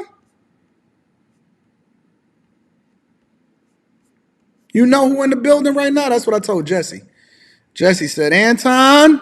I said, Jesse, calm down. Calm down, big dog. It's not going to be a good look for you. It's on camera. It's on camera. It's on camera. All my receipts is there. Oh, snaps. The Pistons game has been postponed. Guess I won't be sitting courtside at the game tonight. All right, let me get to some of these super chats because I want to acknowledge y'all. AP1804 says, hey, Anton, I agree with you, bro. Thank you, AP, for rocking out with me. Julius Jermaine says, Anton, do you really think Ocho Cinco saved 83% of what he made in the NFL? I called cap and people went off on me. No, I don't think. It's impossible for him to save 83% of what he made in the NFL because of his tax rate, right? Unless he has a phenomenal accountant, but his tax rate, maybe he's saying 83% of his take home. That's a possibility. But 83% of his gross, I don't think that he could have possibly saved 83%. Kay Clooney says, Anton, keep the same energy when a gang kills a neighborhood kid. I do have the same energy. I always got the same energy. As a matter of fact, I'm the person that they went against when they said black culture is trash and the things that we celebrate the most about it. Stop it. You must be new here. Also, more unarmed whites are killed by cops each year. I know that, but we only 13.6% of the population, right? If you say that more white people are on welfare, but you have to look at it based off of percentages. What percentage of people are on welfare that are black of the black population? What percentage of white people that are on welfare, what percentage of that population is on welfare? We have to break things down into context. If you just let people throw random numbers out, then you let them get away with murder. But we have to substantiate our argument based off of context, and the context matters. And so it's not just about having energy, because I don't think that anybody should be killing anybody. But at the same time, I'm just not going to let wild stuff just run rampant just for the sake of the conversation. All right? And I got the same energy all the way. Go and do your research. I got the same energy all the way across the board. Shout out to N. Allen 007RX says, great stream, Anton. You know I love you, N. Allen. Thank you for holding me down with the $20 super chat. Real Bravado Network says, wow, that's weak. He won't come talk to a black man about this issue, but he can go on Tucker and talk that ish. We don't care nothing about that. I'm cool with that. Because listen, docile black men feel more comfortable around white men. Docile black men feel more comfortable around white men because then you have to substantiate your argument when you get around black men. And it's a completely different conversation. And I'm not talking about ignorant black men. Those are niggas. I'm talking about black men that can actually communicate effectively, right? Even though I'm a C student, y'all know I'm a C student. Black men that can then have a conversation, black men that can hear what it is that you say and understand that the communication is 90% body language, which is one of the reasons why I tell people to cam up, because anybody can type on the chat, right? That's like me sending my wife a message and saying something specific, right? But she don't really know the tone. She don't know the intention. She don't know how I'm saying it. She don't know how passionate I am about it. And so it's much more difficult for her to be able to parse through what it is that I'm communicating to her. And that's why I like doing interviews in person. That's why I like camming up. That's why I don't do phone calls, because I need to be able to see what your body language is. I know if you're scared. I know if you know that you're up against something that you're not really ready for. I know that. And so we have to be able to substantiate it based off of what it is that you're communicating, and it's not always a thing that you're saying out of your mouth when you're typing, right? That's why they feel comfortable enough to do that, because it's softball questions. It's not real life questions. It's not something that we can really use to solve for in our community. You know what it reminds me of, honestly? It reminds me of I'm a wait. I'm gonna wait on that part. Real Bravado Network says Jason tripping about Anton begging. I ain't never begged nothing, nobody. I ain't never even begged my wife for no pussy. Begging. Michael Jones says, Anton, why Jason Whitlock won't cam up with you? He had all that smoke on Fox and he won't cam up with you because he know better. Because he's smart. Y'all underestimating how smart this man is. This man is wise. The best thing that he could have did was put down the phone. He's still listening. All of these dudes be listening. They be paying attention. Put down the phone. Walk away. Because you got to be able to pick and choose your battles, and you got to know when it's not going to go well for you. And I think he was able to recognize that. Colin Cole says, Jason with the butter knife energy, corny. Dwayne Brown says, you black, he ain't going to cam up. I don't think it has anything to do with whether or not I'm black. I think that he's just able to recognize. He'd rather spend his time on Twitter than having a conversation with somebody face to face. Raymond Yates says, I'm not saying he right. He may be getting at the point that a single mother made a bad decision in the man that she picked. So there for the children, my bad ones as well, just saying. Okay, well, let's be able to substantiate that argument. The link is still on. It's still pinned to the top of the chat. Patrick Hill says, if you whisper Jason Whitlock at the... I'm not going to do that because this ain't a personal attack. We're not attacking Jason personally. We're attacking the argument, right?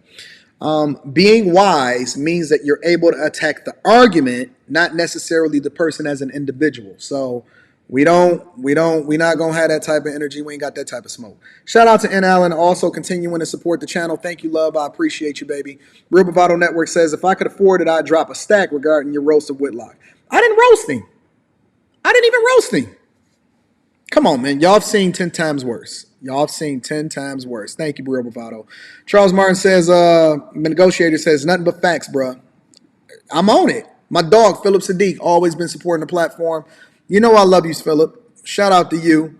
Whoopi Rock 1 says, Americans have to watch his own house first. Americans have to watch their own house first.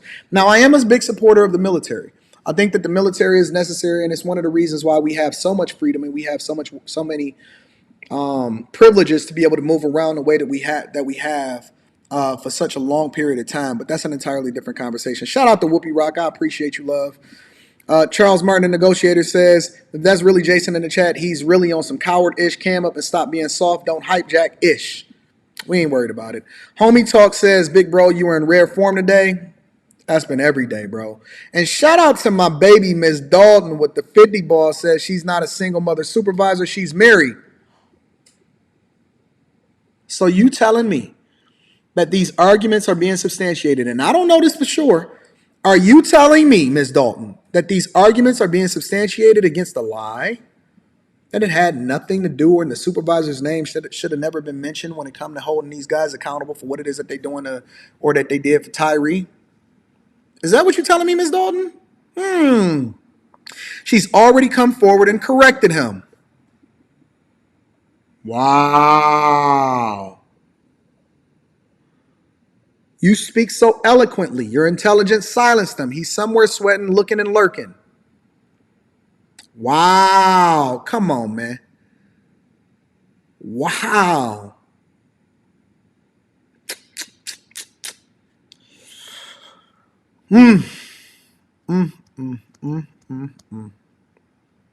Shout out to Ms. Dalton.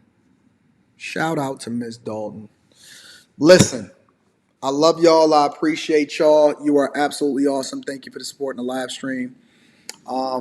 If at any point you want to reach out to me and you want to have a real conversation, you know me, I fly out to you. Now, I will say that I don't require anybody to be able to send me no plane ticket. I fly first class on my own dime, baby. I'm first class everything, everywhere, all the time for the rest of my life. All right? I extend you an invitation to come on a platform, or I'll even show up on your platform. You can write it out. You can censor it. You can do whatever it is that you want to do. All I'm saying is, at the end of the conversation, I guarantee you one thing. You're going to feel different about what it is that you said after we get done having that conversation. All right? Anyways, I love y'all. I appreciate y'all. Make sure y'all tap into the Alpha Juice Company. That link is in the description for you to get the discount. Use the discount code. Go to their website. Use the discount code. In addition to that, Patreon. Oh, Jesus. You got to be kidding me. Let me go to his YouTube channel just to make sure that it's the real him. Oh, it is him. Okay, cool. I am waiting. Ooh, this is going to be good, boy. I'm not hanging up. I'm right here. Eyes right here. Eyes be your huckleberry with the Alpha Juice Company. Eyes right here. The link is pinned to the top of the chat. The link is only for Jason. The link is only for Jason. It is not for anybody else. As soon as I hear the bling bling, I will bring you up. As soon as I hear the bling bling, I will bring you up. You don't have to continue to type. Just cam up. You don't have to continue. You ain't got the call. It's okay, girl. 'Cause I'ma be all right tonight. You don't have to call.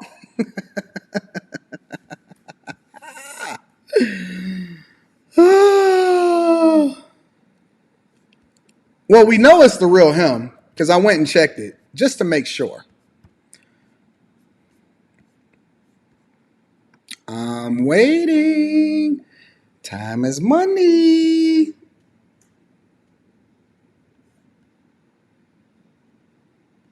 Thank you, Jeremy Clay. I appreciate you. I guess I'm going to just wait. Thank you, Jeremy Clay. I appreciate it. Teeth as beautiful as ever. I spent the grip. I spent the grip. The link is pinned to the top of the chat. Literally, the link is pinned to the top of the chat. Y'all want me to drop the link again? I'll drop the link again. Give me a second.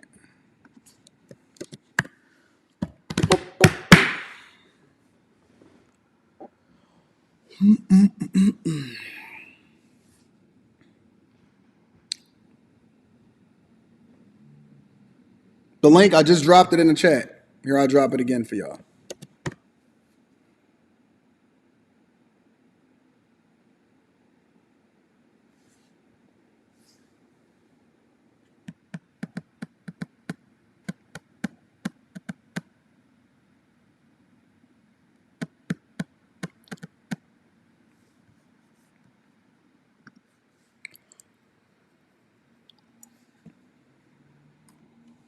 Let me spin myself around.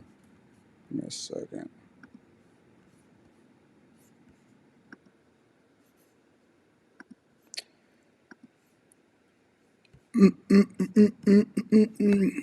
Any day now. Y'all want me to drop the link again? Here we go.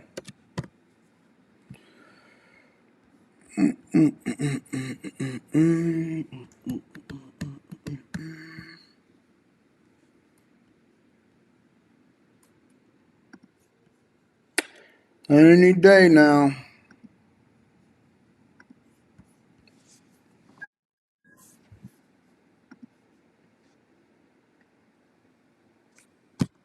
Not Trey. I need somebody. I need a real person. Come on. There we go. Give me a second. Let me add you to the left. Mr. Whitlock, What's up? what's going on? Same old different day. Just a little. We got a little weather here in Nashville, so couldn't do the show. And someone from my team's like, "Hey, this guy doing a show." So, are you willing to admit that you're wrong yet? Admit that I'm not willing to admit that I'm wrong. So you jumped on Tuck. You was on Fox News. Hold on. I'm getting feedback. I'm hearing two different. I'm doing something wrong here. Let me. You still got me? Yeah, I can hear you perfectly fine. Okay, I think I had this up and the show, and I was hearing an echo. So let me first by saying that I thank you for having the courage to actually come up here and have this conversation, because most people wouldn't, right? But aside from that, if we getting straight to it, so you were on Tucker Carlson, and the first part of the interview I actually agreed with, right? When you had the conversation and you said that this is closed, open, and shut, and that it was clear that the dude did whatever that he did, and supposed to be arrested and so on and so forth. But then you went into a conversation and you started talking about specifically black women, right? Now I'm an equal accountability smoke giver, and I hold people accountable across the board. However, you mentioned supervisor, a single mother supervisor, and then you tied that back into the case specifically. Why is that? Uh, I would think in that part you're talking about the last 60 seconds. I spoke a little inaccurately off the top of my head. I was trying to make an analogy. I didn't know at that time. I didn't know the woman's marital status. I was using it as an analogy that they basically installed a woman to fix the behavior of young black men, which is out of control. And so it wasn't speaking specifically about her marital status. It was speaking about the myth that black women can control, correct, get young black men in line, and I just don't believe they can do that. And I look at our neighborhoods, the breakdown of our family as evidence of the inability of the matriarchy to produce properly behaving communities, young men, whatever. And so I think they've made a mistake installing this woman to fix a problem that's pretty much focused on the failure of young men. But see, the problem with that, Mr. Whitlock, is that there's a lot of people, and even in this chat, right? And there's a lot of people that take what you say as gospel, and they're your supporters, right? And I've even had people that cammed up with me, and they told me on Monday, and we already in Wednesday, and they told me Monday, well, Jason was right because it's the black mother's fault. And I'm like, well, let me find the context. And it took me a couple days to be able to find the context. But the reality is that you don't think that it was incredibly irresponsible or grossly negligent. Negligent. Well, you got to let me finish the question first. Again, You got to let me finish irresponsible the and question. negligent, the things that I said. No, I don't How believe can you that. deny something and I didn't even finish the question yet? Finish the question. Okay. You don't think that it's grossly negligent to just leave that out there on a large platform such as Fox News, especially specifically addressing a woman whose marital status obviously is the complete opposite of whatever it is that you said on that platform, and then having that tied to and distract people from whatever it is that's being communicated as far as holding these guys accountable for what it is that they did to Tyre Nichols? I established with the first part of my comments that I believe those men are going to be held responsible. It's an open and shut case. You Anybody that did. looks at the video, and so holding those guys accountable, I don't think it can be distracted from. They're going to be held accountable. The video speaks for itself. I don't know if they have much of a defense. I was trying to argue or trying to put in that there's a cultural rot and a family breakdown within black communities that going to create situations like this over and over and over again. I came back on Monday, wrote a complete column clarifying everything that I said and why that I said it and why it was unpacked that way during a 4-minute TV segment. And then I came back Monday night on my show and expounded on that for 3.5 hours. There were people on my show who disagreed with me and questioned some of the things that I said.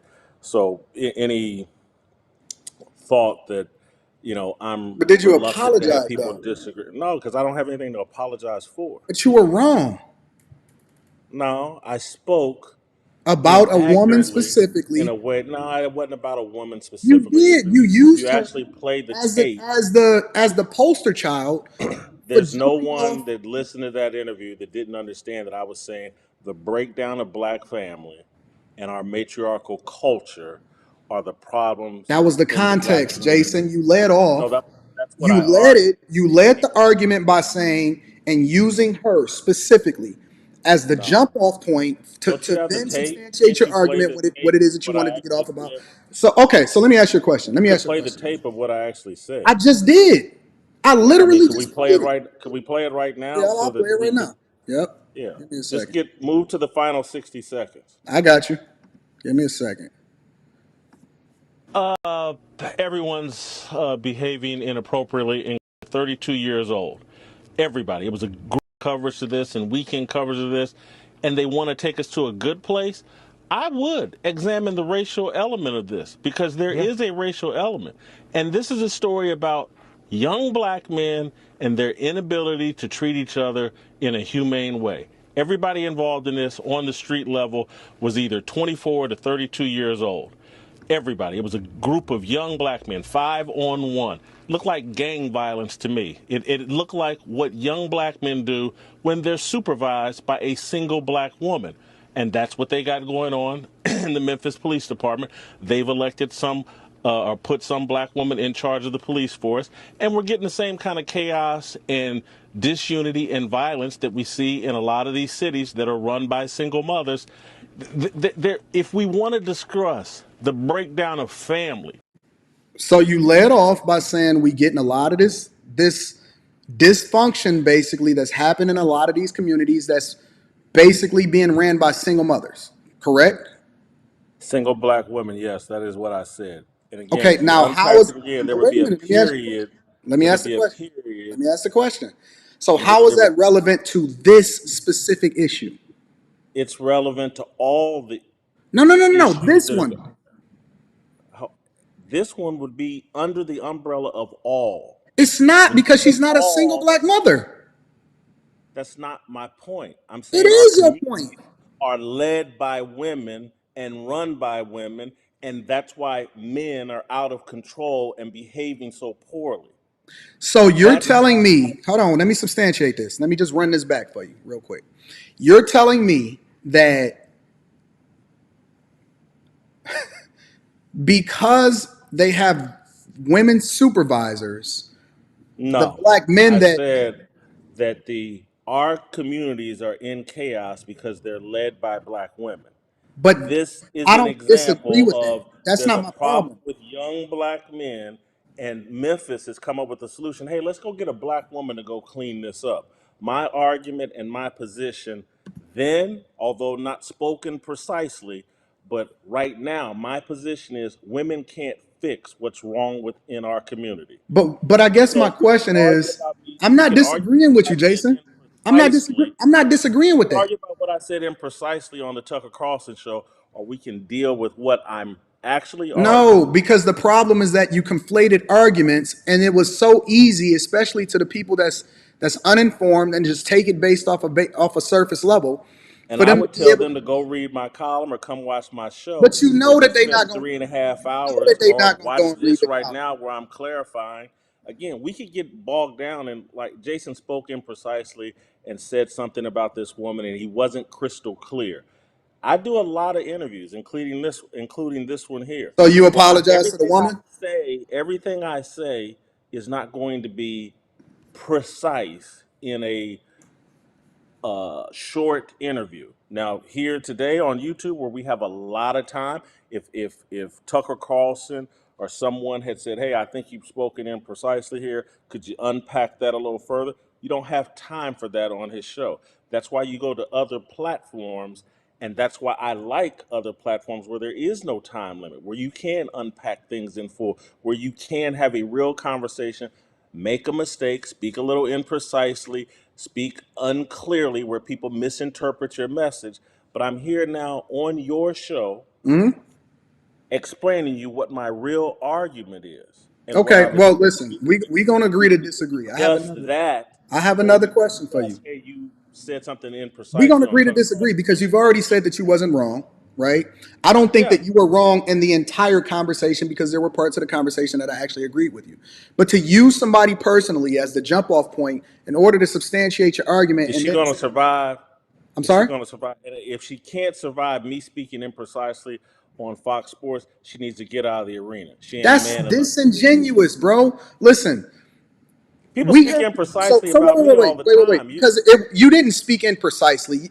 You've been doing this for a long time and you know exactly what it is that you're doing. And just because you're good with words, and I may be a little bit more of a C student, but just because you're good with words don't mean that we can't see through it. The problem is that you arrogant, right? And you arrogant and you've never, I'm not sure if people are really honest with you in your circle and helping you to understand that the greatest measure of a man is doing the thing they don't want to do when they don't want to do it. And so when you don't want to apologize, even when you know you clearly was wrong, and using her as the jump off point for your argument and then say, hey, she should be able to deal with it, that's bullshit. You know that's bullshit. So any guys watching this that ever been in a relationship and there's some little inconsequential point that your woman wants to debate and argue with you about and go to the ends of the earth about something inconsequential, you're seeing this play out right now. And this is what I'm talking about, the female energy with men. We're debating some shit that doesn't mean anything. Doesn't. We're lost in something there's a real problem I in like how Black you did America, that, the though. breakdown of family, and you want to have a big long argument about something that's completely inconsequential. I'm giving you the time. We could talk about some things more substantive, but we've been trained. Our whole culture is so feminine that we get lost in inconsequential things that mean nothing. Continue. It's your And the show. reason why I disagree with that, though, Jason, is because you're trying to spin the narrative to remove accountability. And in order to even be honest about and solve for the problems that we have in our community, the first thing that we have to do is we have to look in the mirror and hold ourselves accountable before we can decide to join inside of another conversation. Because that was completely irrelevant to what it was that was being communicated about and talked about on that particular platform. In addition to that, you talked about black men specifically, or you talked about fathers, right? You talked about fathers being raised in a home. So we're gonna go to the space that I'm assuming that you'd rather have a conversation about, because we just gonna agree to disagree, right? You talk specifically about how, and I'm not sure, and I'm gonna ask for you to clarify. I took it as you were speaking specifically about Tyre Nichols, right? And that black men, or men specifically, don't know how to submit to authority, right? When pulled over, we don't know how to, follow the leadership of whatever it is, or the authority of whoever it is that's pulling us over. Was you speaking specifically about Tyre Nichols, or were you just speaking in general? Speaking in general, Okay. Okay. So what do you really believe is the issue within the black community specifically? Do you think that it's one thing? Do you think that one thing is bigger than the other? Do you think that it's specifically women, feminism, or how it is that single mothers are raising young men, and that's the demise of our communities? Or do you think that it's something that's bigger than that? it's the we have no family structure. All properly functioning houses, neighborhoods, counties, cities, states, countries, civilization is founded on family structure, man, woman, and child. That there in the history of the world, there have been no properly functioning societies that aren't based in a family structure, man, woman, and child.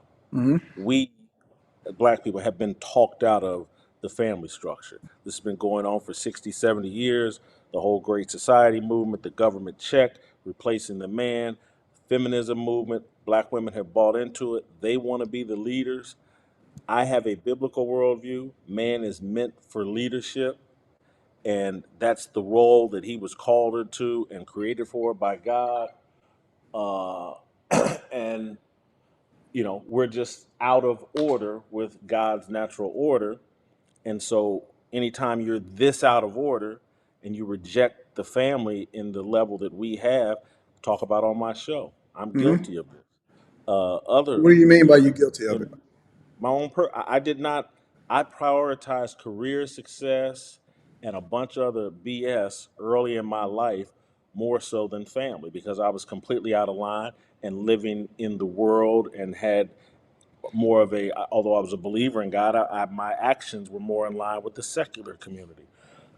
And so there's no bigger crisis, no bigger driver of problems than the breakdown of family within the black community. It's coming to all communities.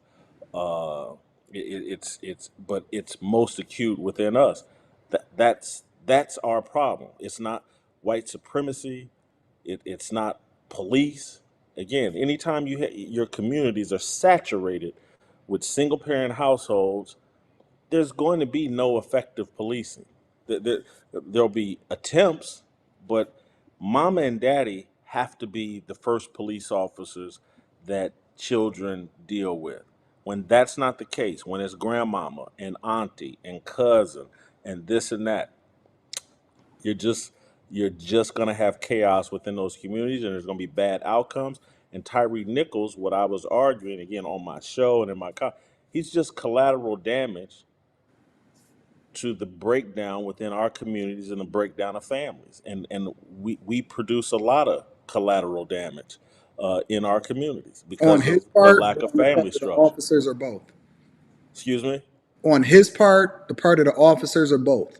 Because when you say the breakdown, it's a lot of different factors that I think that people observing what happened with Tyre Nichols would point to as far as how things could have been prevented or how things could have been done differently. So, like, for example, when you say the breakdown, one person could say, okay, well, he should have never ran in the first place and maybe he would still be alive today, right? Submitting to authority. Another person would say, well, it's the officers and how it is that they operated and their inability to be able to control themselves and police themselves effectively. And then another person will say, well, people make mistakes and they do stuff, but then what about all of the officers around them and their inability to be able to stand up and say, hey, we got to stop or whatever like that? Do you think that it was on the part from an individual perspective as far as Tyree or the police officers or the police or the people that were around them? Or do you think that it was more from a collective perspective? I think these 5 police officers behave like gang members, and I'll be very interested when we get the real details on what was motivating them. I don't believe this was a traffic stop for Tyre Nichols doing anything wrong. This looked like a gang hit to me. But in terms of I'm go back to my overall thesis of what I'm trying to say is Mm-hmm. that when you have communities that are dominated by single parents, unsupervised kids, what the police will end up doing, because again, when fathers aren't in the homes, when the family's broken down, kids, young men are attracted to gangs. Correct. And so anytime you have concentrations of gangs, what the police will end up doing is creating a gang within the police force to police the gangs in their community. This is commonplace all over the country. They've had TV shows that depict it and show it, and the TV shows are based off reality. One of my favorite TV shows is The Shield. It was based off the reality of what went on in Los Angeles in the 80s in the ramparts. The LAPD or the police law enforcement out there started this group, Ramparts, no different than the Scorpion Unit, and it's the whole strike team. And the show Shield was a replication of a police force creating a gang to go combat gang violence. That's what Memphis did. It's commonplace all over the country. And so if you have communities with no family structure and kids attracted to gangs, the police, in some different form or fashion, are going to create a gang to go fight that gang or that gang violence, and you're going to get out of control, lawless police officers who believe the only way they can enforce law and order or peace and order is by becoming just as criminal as the community that they're policing or the gangs within those communities. And so this is again what I'm saying. Tyre Nichols and other people, myself when I was young and growing up in certain zip codes or whatever, there's collateral damage to these communities. Hopefully it's not as bad as what happened to Tyre Nichols, but anytime you have young people that aren't properly supervised by both parents, you're going to have chaos in that community, and that chaos is going to spin out and create really horrible outcomes like what happened to Tyre Nichols. Let me ask you a question. You said that you largely subscribe to your life is a reflection, or your previous things in your past is a reflection of you actually subscribing to this Western culture of focusing more on career and things like that. You don't believe that men should I focus. wouldn't label that as Western culture or whatever. Maybe it is, but I wouldn't put any pejorative or narrative on Western culture. Okay. That's Well, just the way in which things are out of place when it comes to how things are supposed to operate within a biblical structure and how we define households are supposed to be raised, right? You don't believe that men should more or less focus more on their purpose. And I'm only minding this out based off of what you said, because you said that you were more focused on your career and things like that instead of being focused more on family. What do you mean by that? I mean that I made a lot of decisions in my life, in my 20s and 30s, maybe a little bit in my 40s, that were all career, financial, popularity, chasing success rather than chasing family structure.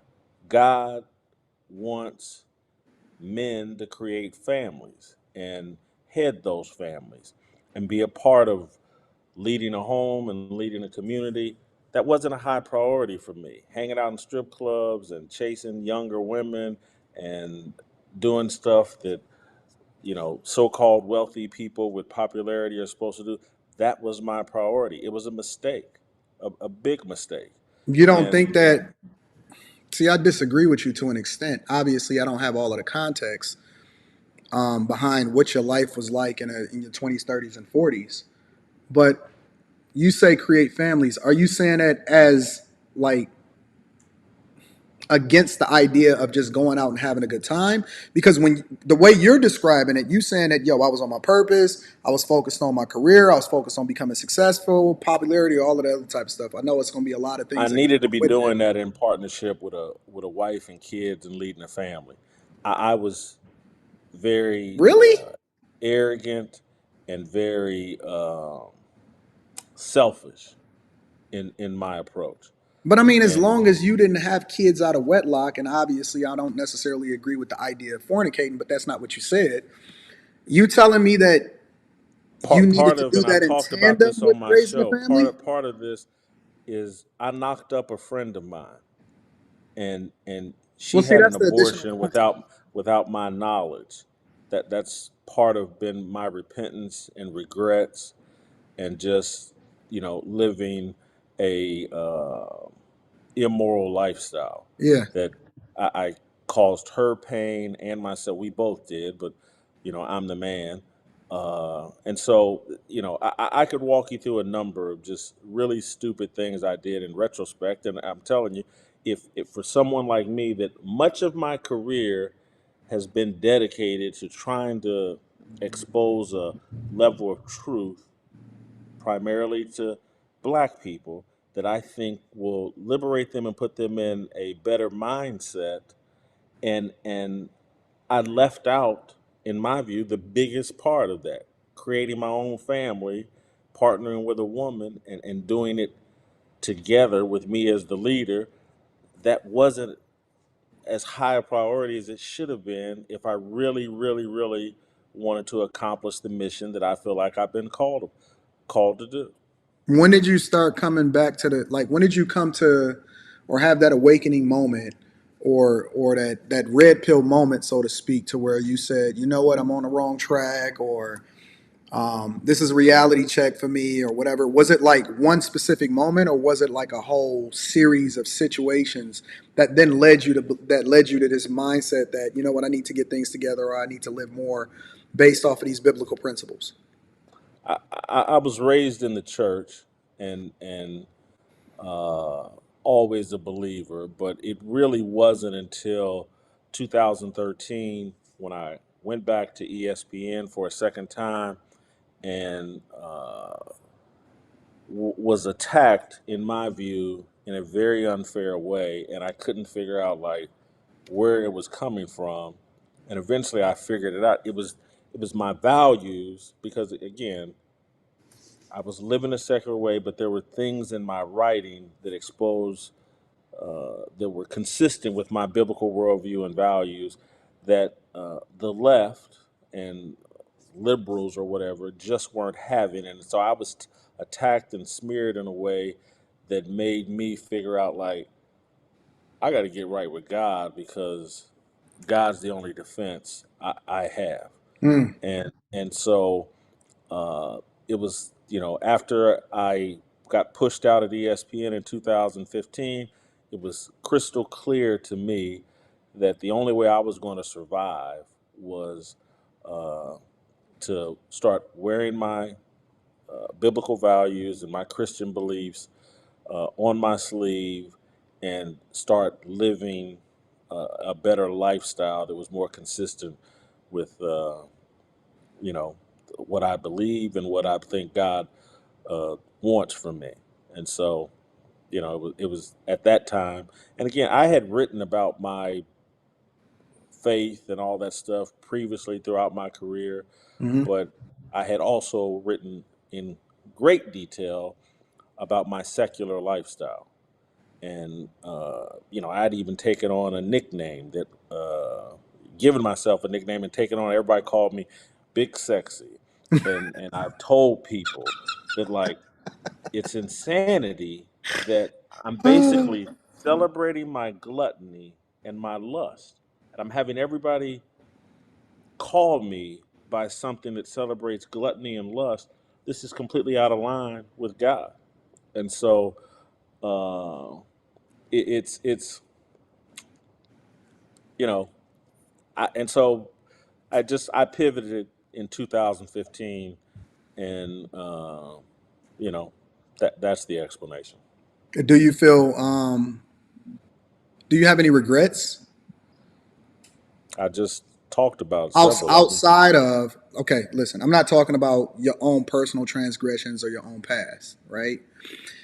After you pivoted, right? Because a lot of what you've basically communicated to me is that you pivoted because you didn't have any other choice, right? It's almost like God forced you into this space where He was dealing with you at that particular time, right? Even then, right, based off of the journey that you're making, do you still think that, or do you have regrets based off of what it is that you've been living your life like after 2015, right? Do you still feel compelled to have a family, or, you know what I'm saying? Yes, Like, yes, yeah. No, I definitely, definitely. But again, when it's hard to shake off. I had to in 2020. I had to I had to leave L.A. and Los Angeles mm, because I wasn't strong enough uh, to stay in Los Angeles, and so that's part of. There's very several reasons why I left Fox Sports, and but part of it was like I need to get out of LA if I'm going to uh, live a more biblically sound Christian way. I don't have the strength to do it here in LA, and so and again, do I got regrets? I just ate a baked potato and a half for my lunch. I probably should have just ate a baked potato. I got regrets pretty much every day. I regret coming on here without running a comb through my head. But Oh I my got regrets God. all the time.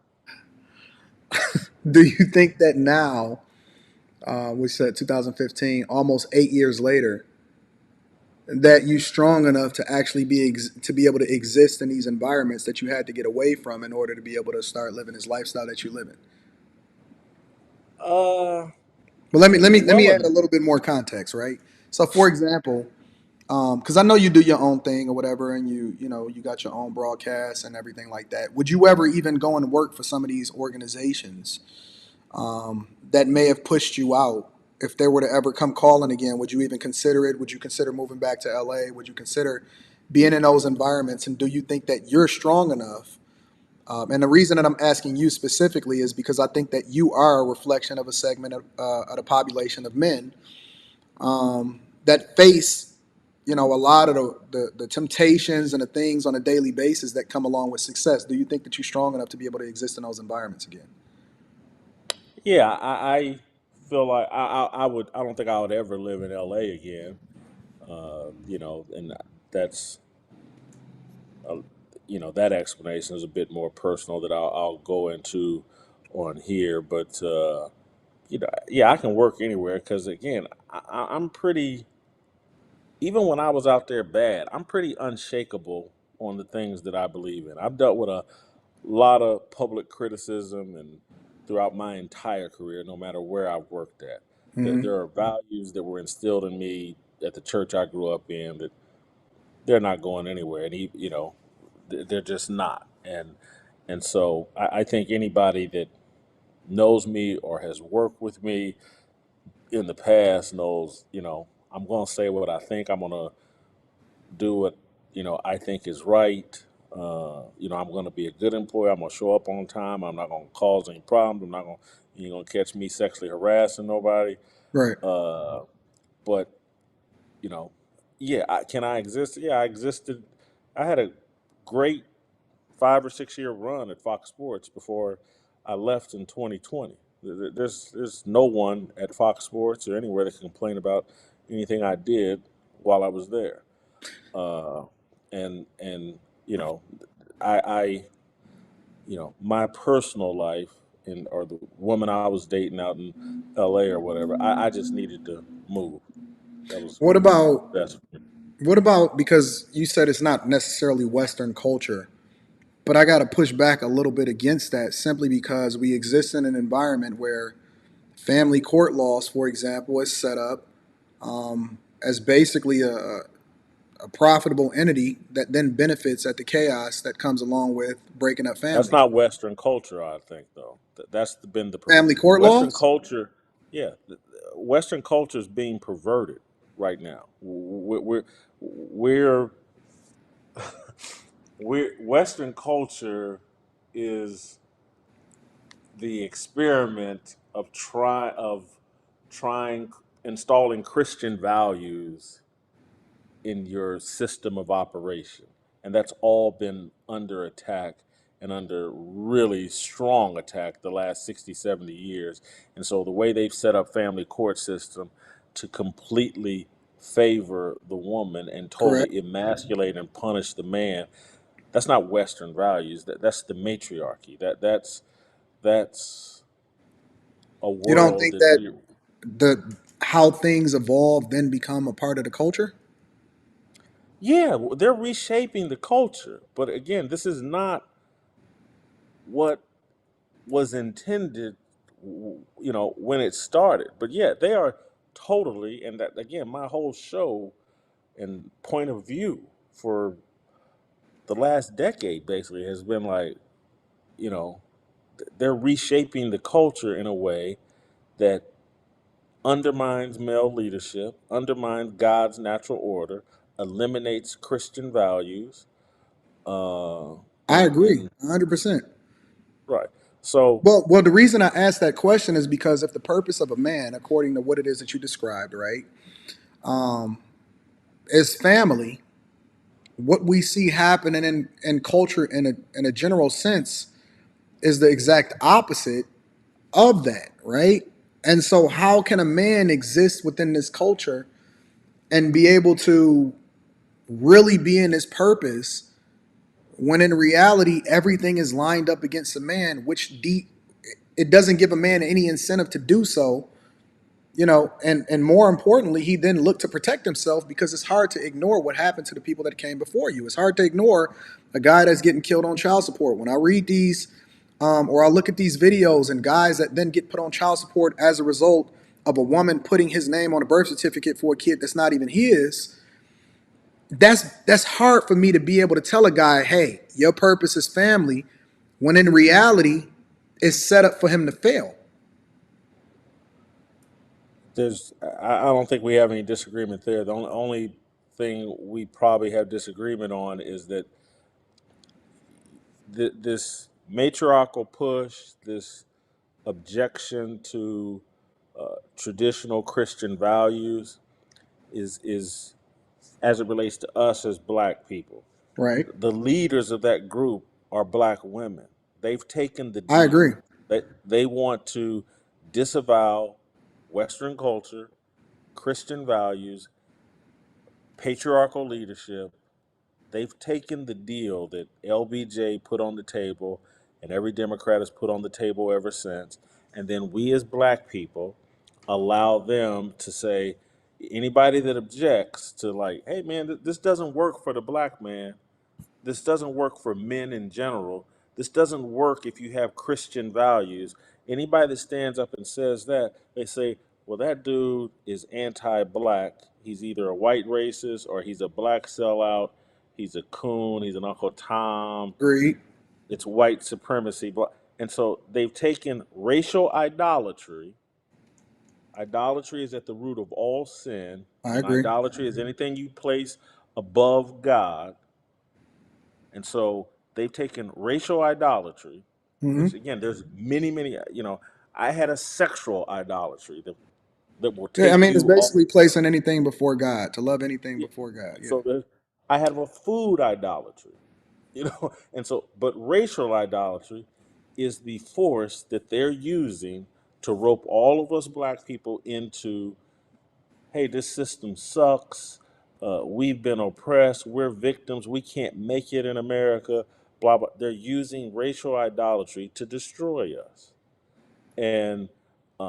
and so I'm standing up and saying, like, look, man, as black people, black men in particular, because this all falls on us.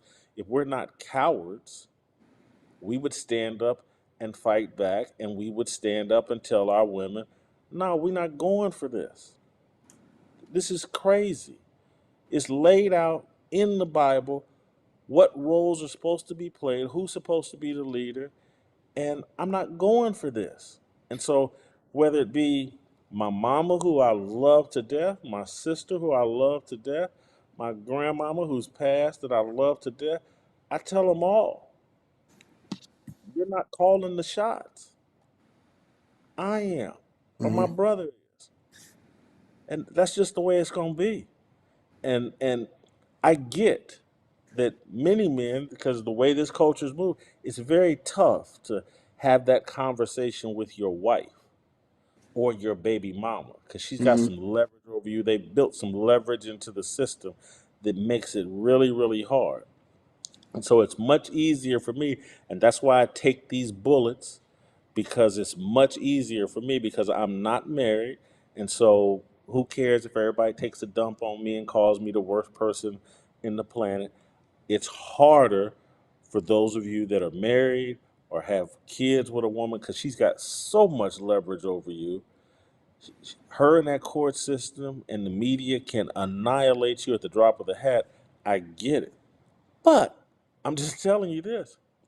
If we don't stand up, Mm-hmm. we're all going to be wearing skirts. We all going to be bent over by somebody, and they're going to be jamming something up in the back of you, and you're going to just have to sit there and take it.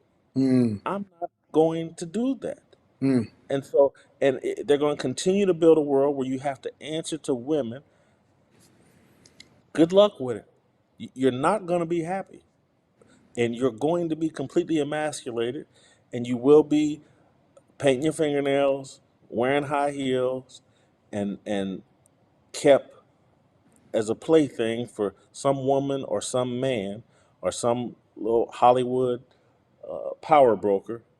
But it's, you know, the alphabet mafia is running a heck of a game on us, and it starts with the black woman took the deal, and I'm sorry that I spoke imprecisely on Tucker Carlson, but I talk about this all the time on my show every day. Anybody that I write about it, I'm not hiding in the closet, like, hey, this matriarchal culture is out of control. And so everything I said on Tucker Carlson, even the imprecise things I said, is very consistent with everything that I write and talk about on my show. Anybody that's been paying attention knew exactly what I was saying. Anybody that didn't know exactly what I was saying, I immediately came in and explained in written form and on my show for 3.5 hours. And so, you know, people are just looking for excuses not to deal with the truth. The black man and the black woman have different goals and agendas, and we as men have to man up and either get them back in line or separate. So, what do you think about? Because it's a lot of people. Um, there's so many different facets to this conversation, right? So, I'll give you an example. There's people on different sides of the aisle that say that we need to get men need to stand up and get women in order, right? But it's a lot of people that say, well, what does that look like? It's a lot of people that say that women shouldn't even be invited to the table to have a conversation because this is what men is supposed to be doing and this is how we're supposed to operate because we control access to marriage, right? And then there's a segment of the population, for example, that's single mothers. And I hear a lot of No, that was me. It wasn't anything that you said. it's That's some just single I'm mothers, right? unshaven. I ain't combed my. We got this ice day here, so I ain't done nothing all day. I look crazy. I'm just like, wow. Anyway, go ahead. We got single mothers, right? What do we do with them? What do we do with the single mothers? They're gonna have to get married. To who? You know, there's some man. Man, women always have options. Yeah, They but they we got. can, in good conscience, if we solving for it, right, and we the ones standing up. I personally, I'm gonna speak for myself. I personally, in good conscience, can't advise a man that it's built himself up and he's awesome and he did the right things and he waited and all of that. I can't tell him that a woman that's waiting at the finish line with somebody else's kid should be his choice. My father got remarried after divorce, and it's one of the greatest things he ever did because it got me my sister and a stepbrother that I love to death and love that family, and he ended up getting divorced from her as well. My father got married 3 times.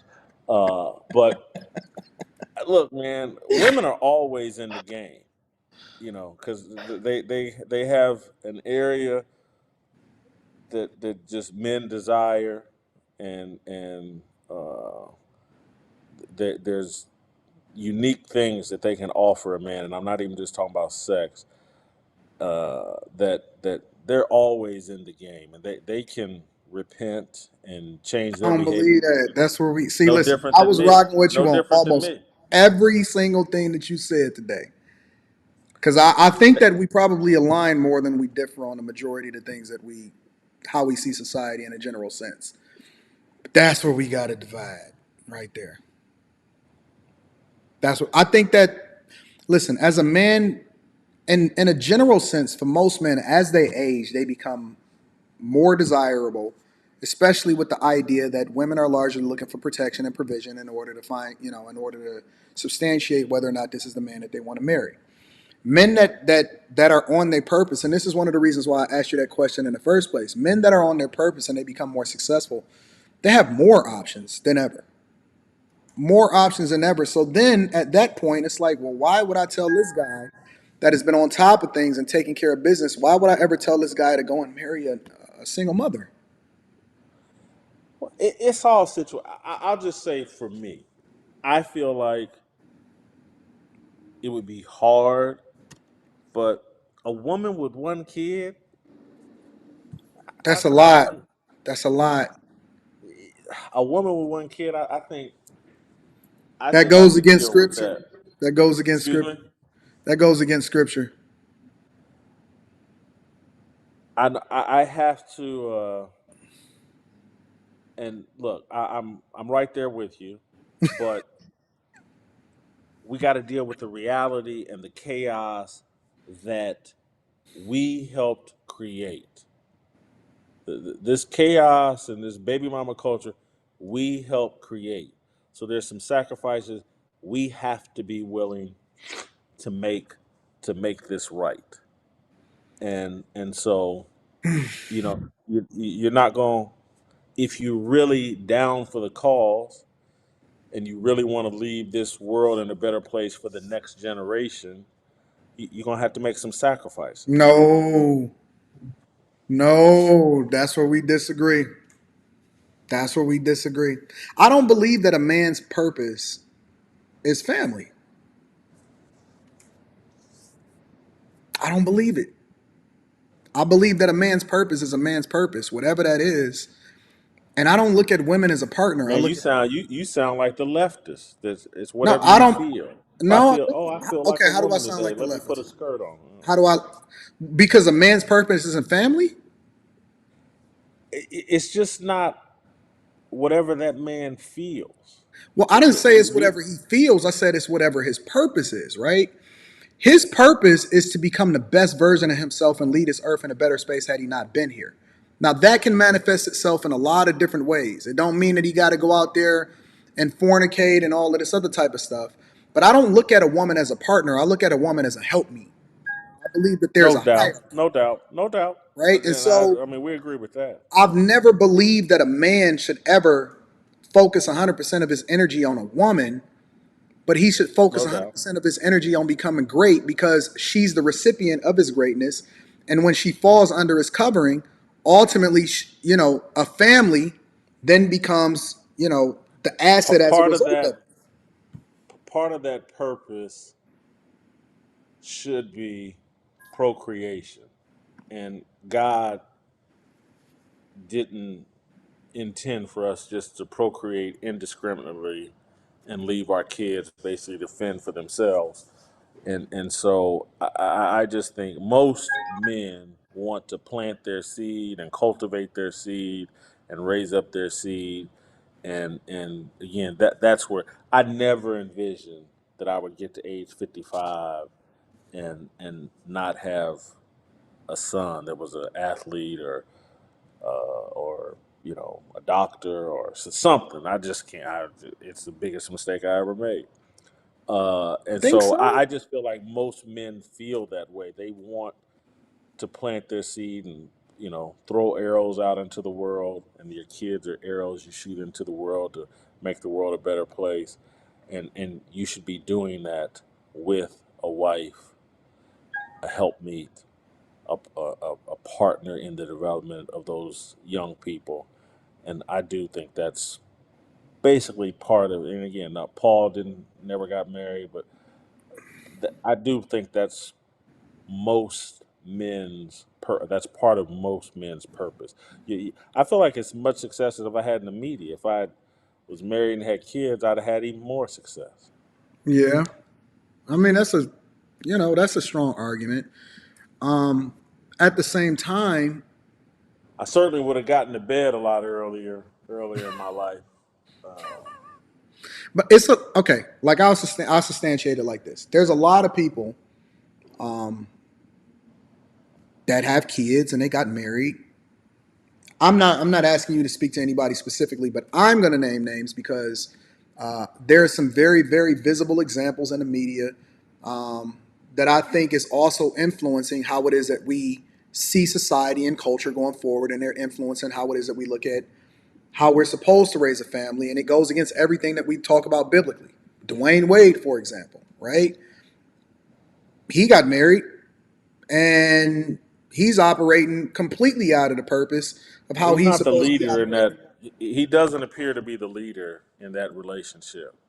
Magic Johnson, he's incredibly successful, but it has nothing. It didn't pass on to his kids, right? His purpose or what it is that he's leaving this world with, it has no bearing on whether or not he had children or not, unless you want to look at it from a negative perspective, because I think that his kids is influencing society to be worse than what it was that we like things to be. Look, there's all I don't. I know these guys, but I don't know them. I don't know what's going on in their relationship. That's why I said I didn't ask you to speak on it Yeah, specifically. I don't. So, but you know, a lot of times your kids will be a reflection of the effort you put into them, and you know, it's great that some people are married, but you know, how much effort was put into their kids, given the career they had? Did they choose?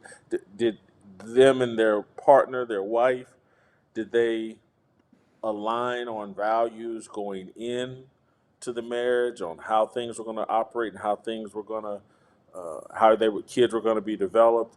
A lot of times when you start pointing to these celebrities and they get off in that Hollywood lifestyle and all that money, all different kinds of things are motivating their wife and them. And so I want to go back to purpose, though, and just you've given me some time to sit here and reflect. And just like in the book of Genesis, Mm-hmm. you know, as for you, be fruitful and increase in number, multiply on the earth and increase upon it. So when we start talking about man's purpose, Mm-hmm. the book of Genesis doesn't waste a lot of time before telling us, you know, Genesis chapter 2, that is why a man leaves his father and mother and is And cleaves to united his to his wife. wife, and they become one flesh. It's I do think it's part of man's purpose, and I'm just having I'm older than you. I would have to think by 15, maybe 20 years, and I'm saying I'm sitting here at 55 like I should have paid more attention to Genesis. It was a mistake. And Okay. God put some women in my life that were worthy of marriage. A He couple he of them weren't told he perfect, and told I blew it by he told the focusing on people the of that wrong time thing. to be fruitful and multiply. He gave them a specific purpose, right? And then later on, he had Abraham, right? And then he made a covenant with Abraham, and he told him that his seed would number the earth, right? And then in the New Testament, once Jesus came and fulfilled the law, Paul specifically highlighted, especially in Galatians, when he was writing to the Galatians, and he said that the manifestation and fulfilling of that covenant was Jesus fulfilling the law, because then salvation became available to everybody, and therefore you then became a seed of Abraham, right? We now become the seed of Abraham spiritually, although everything was literal back in the Old Testament. And so that's why I look at both the Old and the New Testament and the Word in its entirety, because additional context was given after Jesus came and fulfilled the law. And that's why I say that when I refer to the scripture and I say, seek ye first the kingdom of God and all of his righteousness, and everything else will be added unto you, I don't believe that a man's purpose solely is that of family. I believe the man's purpose is according to whatever it is that manifests itself as you continue to live life. The thing that I thought that I was supposed to do at 20 is completely different than the thing that I'm supposed to do at 30 and the thing that I'm supposed to do at 40. But your purpose and what it is that you're supposed to do manifests itself as you continue to do the work. And that's why they say faith without works is dead, because the manifestation of what your purpose is to be revealed to you, and it's never truly over.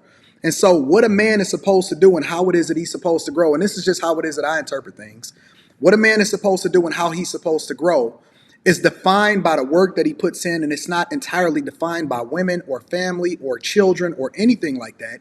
Because if that's the case, and we even want to bring it into 2023, what is Martin Luther King's kids doing, and how is that continuing to substantiate how great Martin Luther King himself specifically was during the time that he existed in the civil rights movement?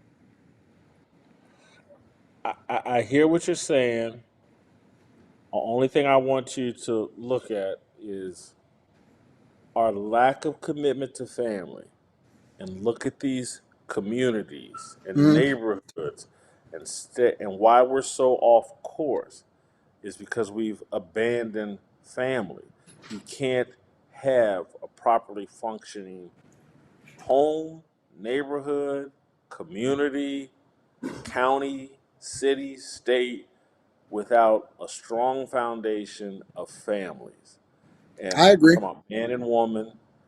And so for those of us that are interested, I had an awesome childhood, and I've experienced things in my life that I want other people to be able to experience. I talk about on my show constantly.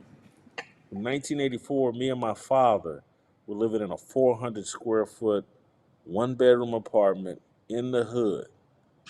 And the life that I've been able to build, and the people in my family I've been able to help, and my father's passed now, but was able to help him, and the opportunities, and to go from that to living in one of the richest zip codes in America. I want other kids to be able to experience that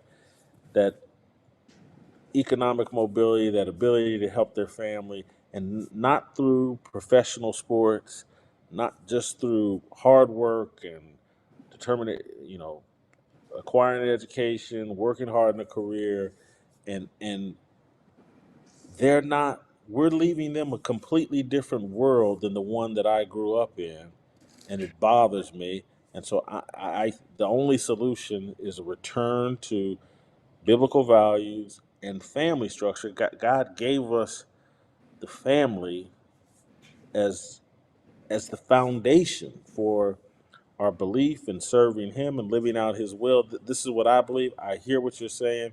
Mhm. I want to. I need to go because I need to end. I need to get on with the rest of my day. I wasn't planning on this. I appreciate you.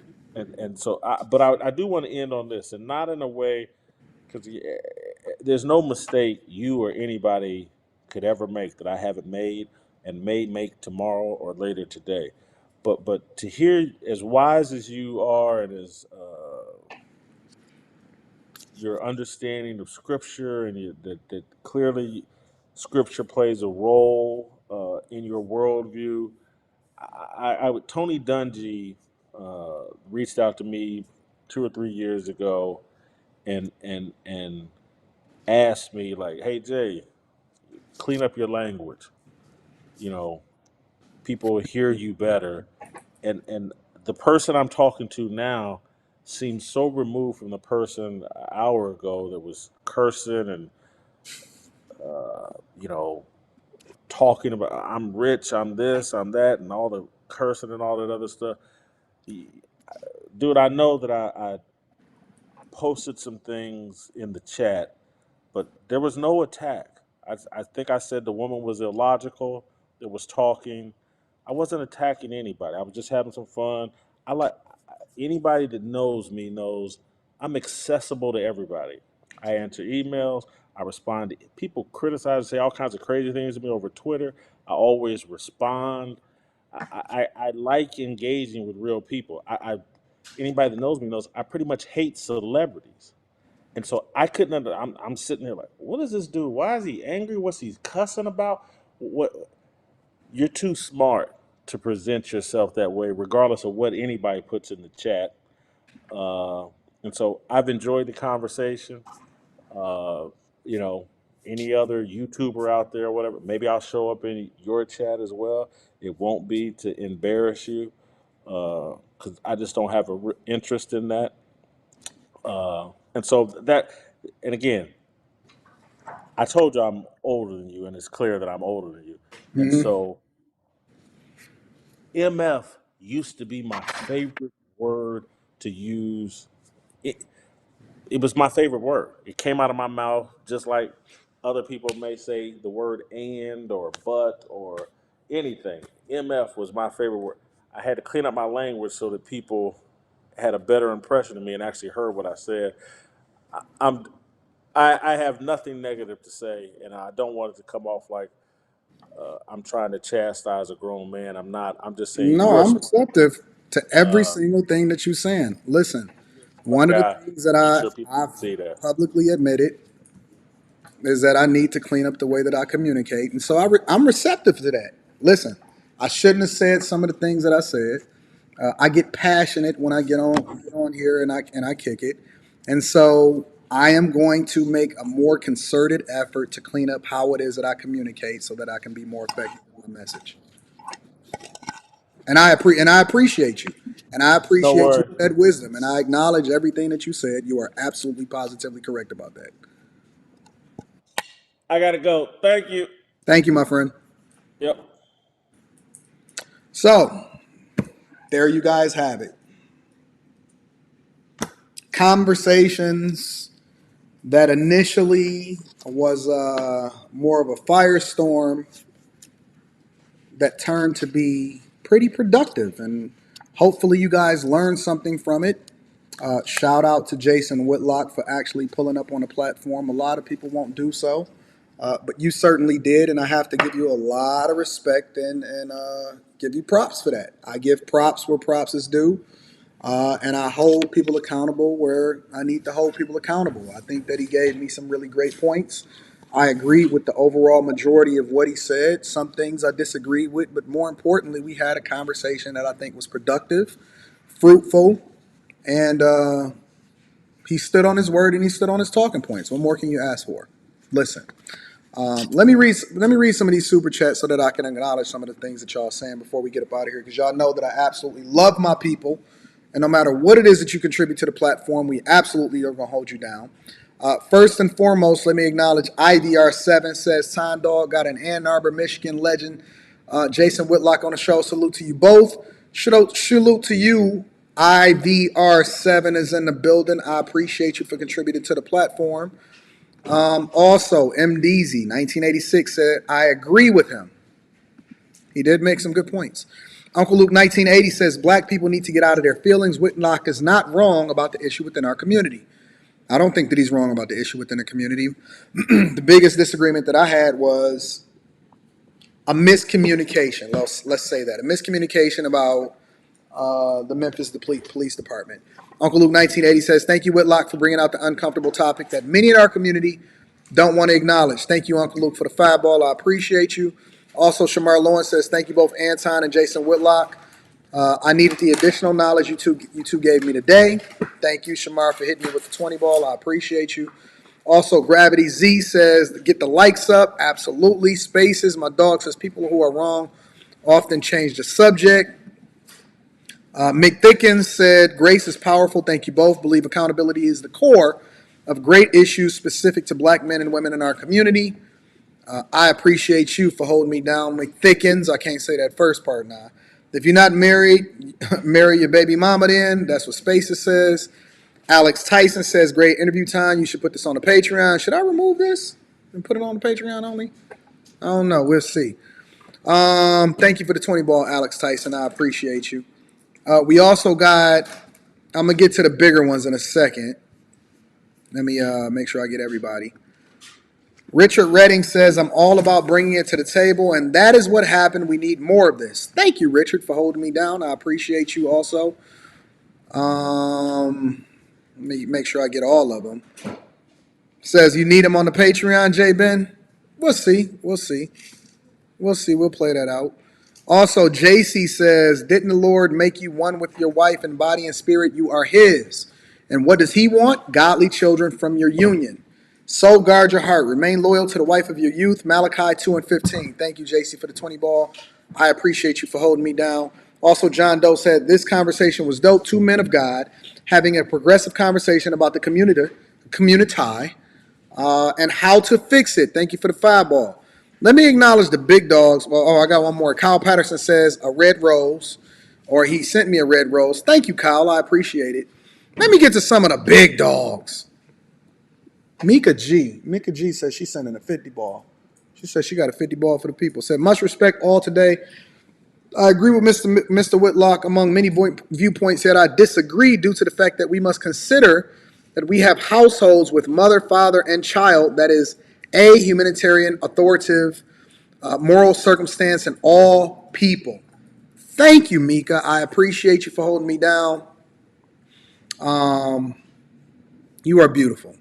And I do not take for granted the fact that you took time out of your day to support the platform, and I absolutely positively love you. Hopefully you subscribe to the channel. Hopefully you're a part of the Bag Chasers. Also, my dog, oh Jesus, Black Heights Advancing Your Career said, I'm coming in stunting and putting this on everybody's head. He said, I'm a big fan of both of you brothers. Glad you are having a conversation. Thank you, Black Heights Advancing Your Career. I appreciate you for holding me down. Black Heights Advancing Your Career has always been a supporter of what it is that we're doing here, and I can't thank him enough for contributing that 100 ball to make sure that we taken care of over here on the Millionaire Morning Show. I love you. I appreciate you, Black Heights. But I also got to support my dog, Nicholas Virgil, over there in Canada. We've had personal conversations. He said, let me throw you a 100 ball just for having a great conversation with you and Jason. Salute. Salute to you also, Nicholas Virgil. You are absolutely, positively much appreciated. And again, I try to acknowledge everybody, including the small donations, the big donations. You guys are absolutely awesome. I appreciate you. Also, Chief Prince with the 5 ball says, great show, joining the Bag Chasers. And with that being said, I'd like to invite you guys to become a part of the Patreon. I actually did a webinar in there where I broke down every single thing that you can make from a content creator's perspective. I show the receipts. I show my W-2s. I show my 1099s. I show my bank account. I show my brokerage account. And I also showed in that webinar exactly how much I make on YouTube for you guys to be able to mine through and understand exactly what the possibilities are. And I gave the game on how it is that you can leverage these platforms, not only for content creation, but also for corporate America and your business. If you are not a part of the Patreon, if you are not catching the uncensored interviews, if you are not also tapping in so you can get all of this business game and advice and then aligning it with a group of people that's going in the direction that you're going in, you are absolutely positively missing out. Also, Alpha Juice Company. Make sure y'all get y'all Alpha Juice. All of the discount codes is in the description. When you click the link to their website, make sure you use my codes in order to make sure that you get your discount and to acknowledge the fact that you heard from them from me. All right? I want my credit. Also, Ronnie Robinson says, excellent combo. Appreciate what you do. Thank you, Ronnie, for the 15 ball. If you guys did not see the entire interview, make sure that you rewind it, replay it, share it with your friends and family, subscribe to the channel, turn on your notifications, and then also make sure you tap into the Q&A show tonight. I love you. I appreciate you. You guys are absolutely, positively my favorite people on the face of this earth. And remember, the best day to join a Patreon is what? The first day of the month. The first day of the month is the best day to join a Patreon. I love you guys. I appreciate you. I'm going to catch you tomorrow, same time, early in the morning. I'm going to see you later.